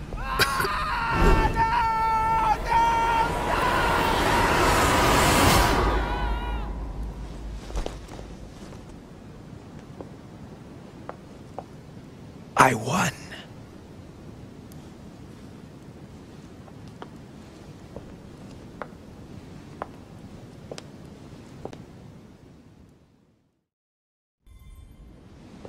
Louis, I was expecting you. Do you feel better? Yes, don't worry, I'll be all right. I wanted to speak with you about what's going to happen next. But before we begin, I would like you to give me back the Holy Lance, please. Now that Gregory is gone, you won't be needing it anymore, and I prefer to put it back in its place. I no longer have it. Didn't Monsieur Bonaparte give it back to you? No. So, the rascal stole it from you, did he? It's not something I'm proud to admit, but yes. He thought I was trying to rob you, and that it would compromise the conference. How typical of him. This conference will have been one of the most eventful I've ever known. I'll just have to take your word for it. Before I get to why we're here, you must know that I've been watching you very closely over these past few days. I was impressed by your intervention to prevent Peru from killing himself. You remind me of myself when I was starting out. As for the door of my crypt, no one had ever found out how to open it before you. You committed a serious mistake in proving unable to tell your sisters apart, causing the death of the most promising of the two. I won't lie to you, I was surprised and above all disappointed when I found out you had tried to discredit me with His Holiness by writing a letter to the Papal States. Damn it. He found out. Anyway, now it's time to put an end to things, once and for all, Louis. The poison that runs through your veins has definitively deprived you of the hopes I had placed in you, through your own faults.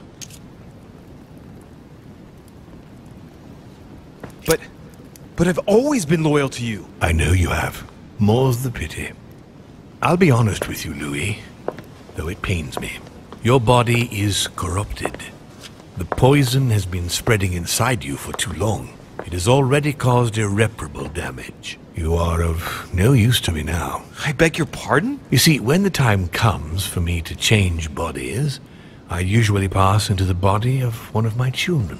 The transition is much smoother and allows me to be operational much more quickly. Seeing the good work you had done since your arrival, I was convinced I had found my next body. Could only be you. But then you had to go and ruin everything. You dirty bastard! That's what you had planned for me all along, isn't it? I was never anything more than the envelope for your next life! Oh, please, do let us try and retain some dignity, shall we? Let's not fall prey to being pathetic. We're better than that. You bastard! Don't make this any harder than it already is, please. Harder? Listen, just be grateful that I'm granting you your freedom. Now I'll ask you to leave me and be gone within the hour. Moreover, if I were you, I wouldn't waste a single second in sterile conversation, because I'm not so sure that poison will even let you see the French coast again. I must make him get closer to me. Come now, don't complicate things. Wait, I have something else you want. Well, look at that. You found it. Decidedly, you are very resourceful, Louis. You impress me right up to the very last. For Al-Azif, I am willing to get closer.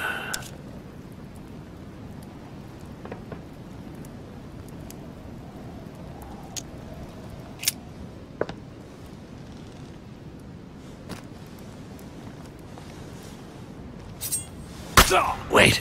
No, The blood of an ancient. I was right, my son. You really are the very best.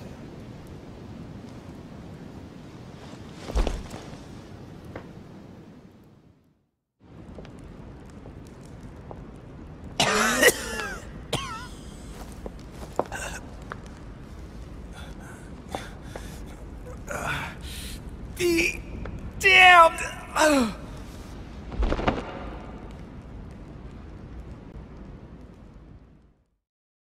Anyway, now it's time to put an end to things, once and for all, Louis. The poison that runs through your veins has definitively deprived you of the hopes I had placed in you, through your own faults.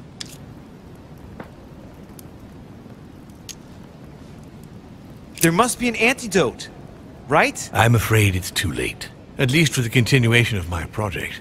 I'll be honest with you, Louis, though it pains me. Your body is corrupted. The poison has been spreading inside you for too long. It has already caused irreparable damage. You are of no use to me now. I beg your pardon? You see, when the time comes for me to change bodies, I usually pass into the body of one of my children. The transition is much smoother and allows me to be operational much more quickly. Seeing the good work you had done since your arrival, I was convinced I had found my next body. Could only be you. But then you had to go and ruin everything. You dirty bastard! That's what you had planned for me all along, isn't it? I was never anything more than the envelope for your next life. Oh, please, do let us try and retain some dignity, shall we? Let's not fall prey to being pathetic. We're better than that. You bastard! Don't make this any harder than it already is, please. Harder? Listen, just be grateful that I'm granting you your freedom. Now I'll ask you to leave me and be gone within the hour. Moreover, if I were you, I wouldn't waste a single second in sterile conversation, because I'm not so sure that poison will even let you see the French coast again. You damned... I should have never listened to you! Rotten hell!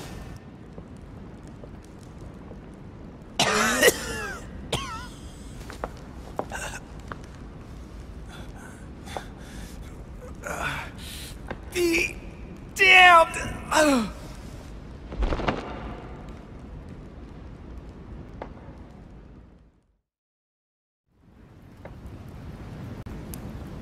Don't you worry about it, Father. I'm a demon, and I'm your son. I'll make it through. I don't think so. I'll be honest with you, Louis, though it pains me. Your body is corrupted. The poison has been spreading inside you for too long. It has already caused irreparable damage. You are of no use to me now. I beg your pardon? You see, when the time comes for me to change bodies, I usually pass into the body of one of my children. The transition is much smoother and allows me to be operational much more quickly. Seeing the good work you had done since your arrival, I was convinced I had found my next body. Could only be you. But then you had to go and ruin everything. But Father, why are you telling me this? Not after all I've done. I beseech you. Don't make this any harder than it already is, please. Harder? Listen, just be grateful that I'm granting you your freedom. Now I'll ask you to leave me and be gone within the hour. Moreover, if I were you, I wouldn't waste a single second in sterile conversation, because I'm not so sure that poison will even let you see the French coast again. But thinking about it, one more thing. Of course. Anything I can do for you, Father. Give me Al-Azif, if you please. It won't be of any use to you.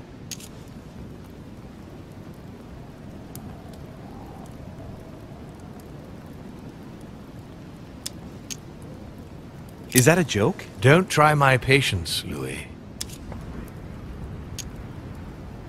Or else what? What are you gonna do? Are you gonna kill me? Big deal. I'd rather die than know it was in your hands. How typical of you.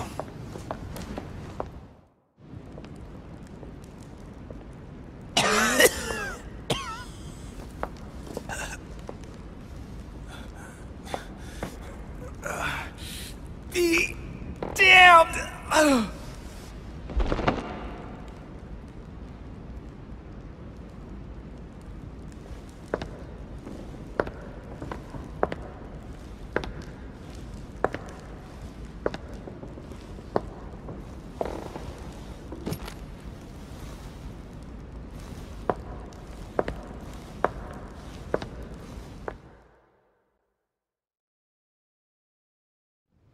Ah, there you are at last. Excuse me, Sir Gregory's death... Must have upset your plans. Yes, I should think so, given that you gave him your allegiance. But I did warn you to choose sides carefully. But you didn't tell me you were planning to kill him, you snake. You wish to speak to me? Yes, but before we begin, I would like you to give me back the Holy Lance, please. Now that Gregory is gone, you won't be needing it anymore, and I prefer to put it back in its place. I no longer have it. So, at the insistence of Monsieur Bonaparte, I put it back in its place. Come, Louis.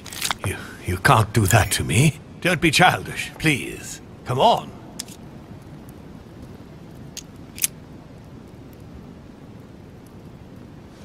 Of course. Here you are, Father.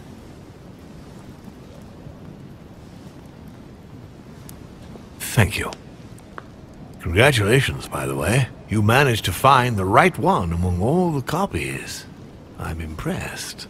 This conference will have been one of the most eventful I've ever known. I'll just have to take your word for it. Before I get to why we're here, you must know that I've been watching you very closely over these past few days. I was impressed by your intervention to prevent Peru from killing himself. You remind me of myself when I was starting out. As for the door of my crypt, no one had ever found out how to open it before you.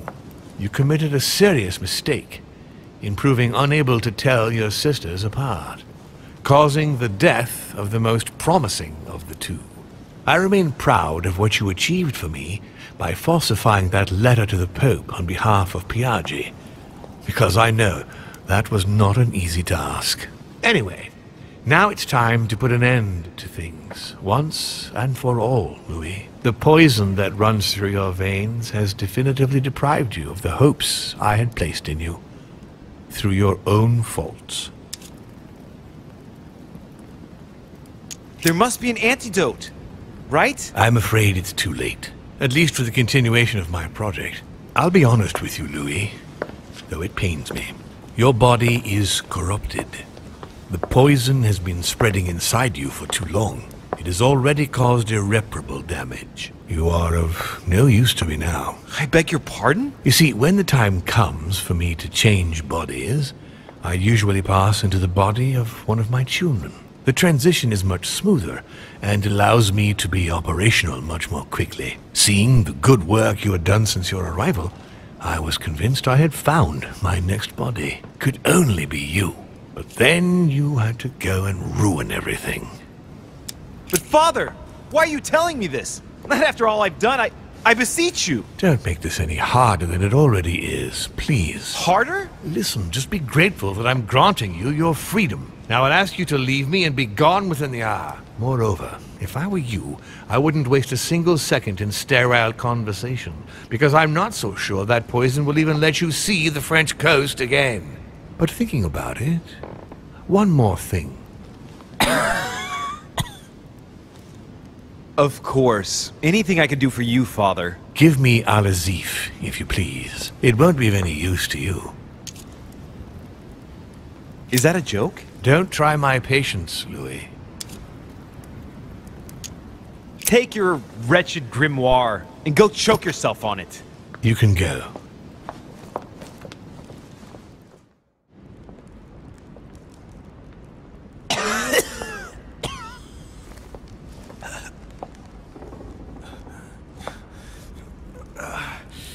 Be damned!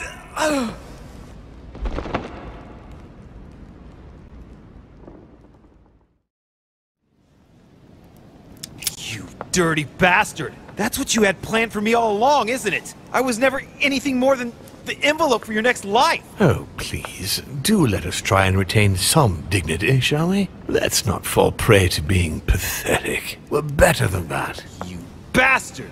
Don't make this any harder than it already is, please. Harder? Listen, just be grateful that I'm granting you your freedom. Now I'll ask you to leave me and be gone within the hour. Moreover, if I were you, I wouldn't waste a single second in sterile conversation, because I'm not so sure that poison will even let you see the French coast again. I won't let you do it. What on earth are you thinking? That you'll be able to kill me? This is ridiculous, Louis. Come now, be reasonable.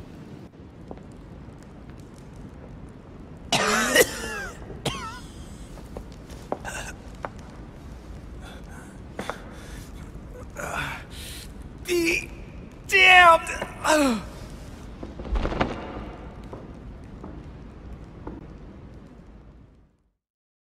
Well, look at that. You found it. Decidedly, you are very resourceful, Louis. You impress me right up to the very last. For Al-Azif, I am willing to get closer.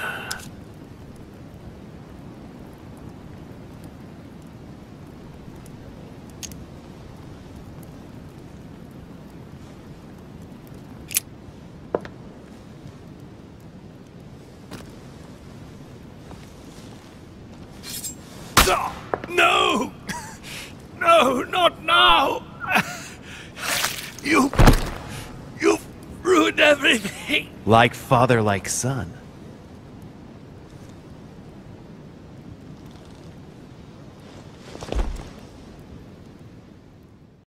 No more was ever heard of Lord William Mortimer. His sudden disappearance was the subject of conversations in the European courts, but only for a few months.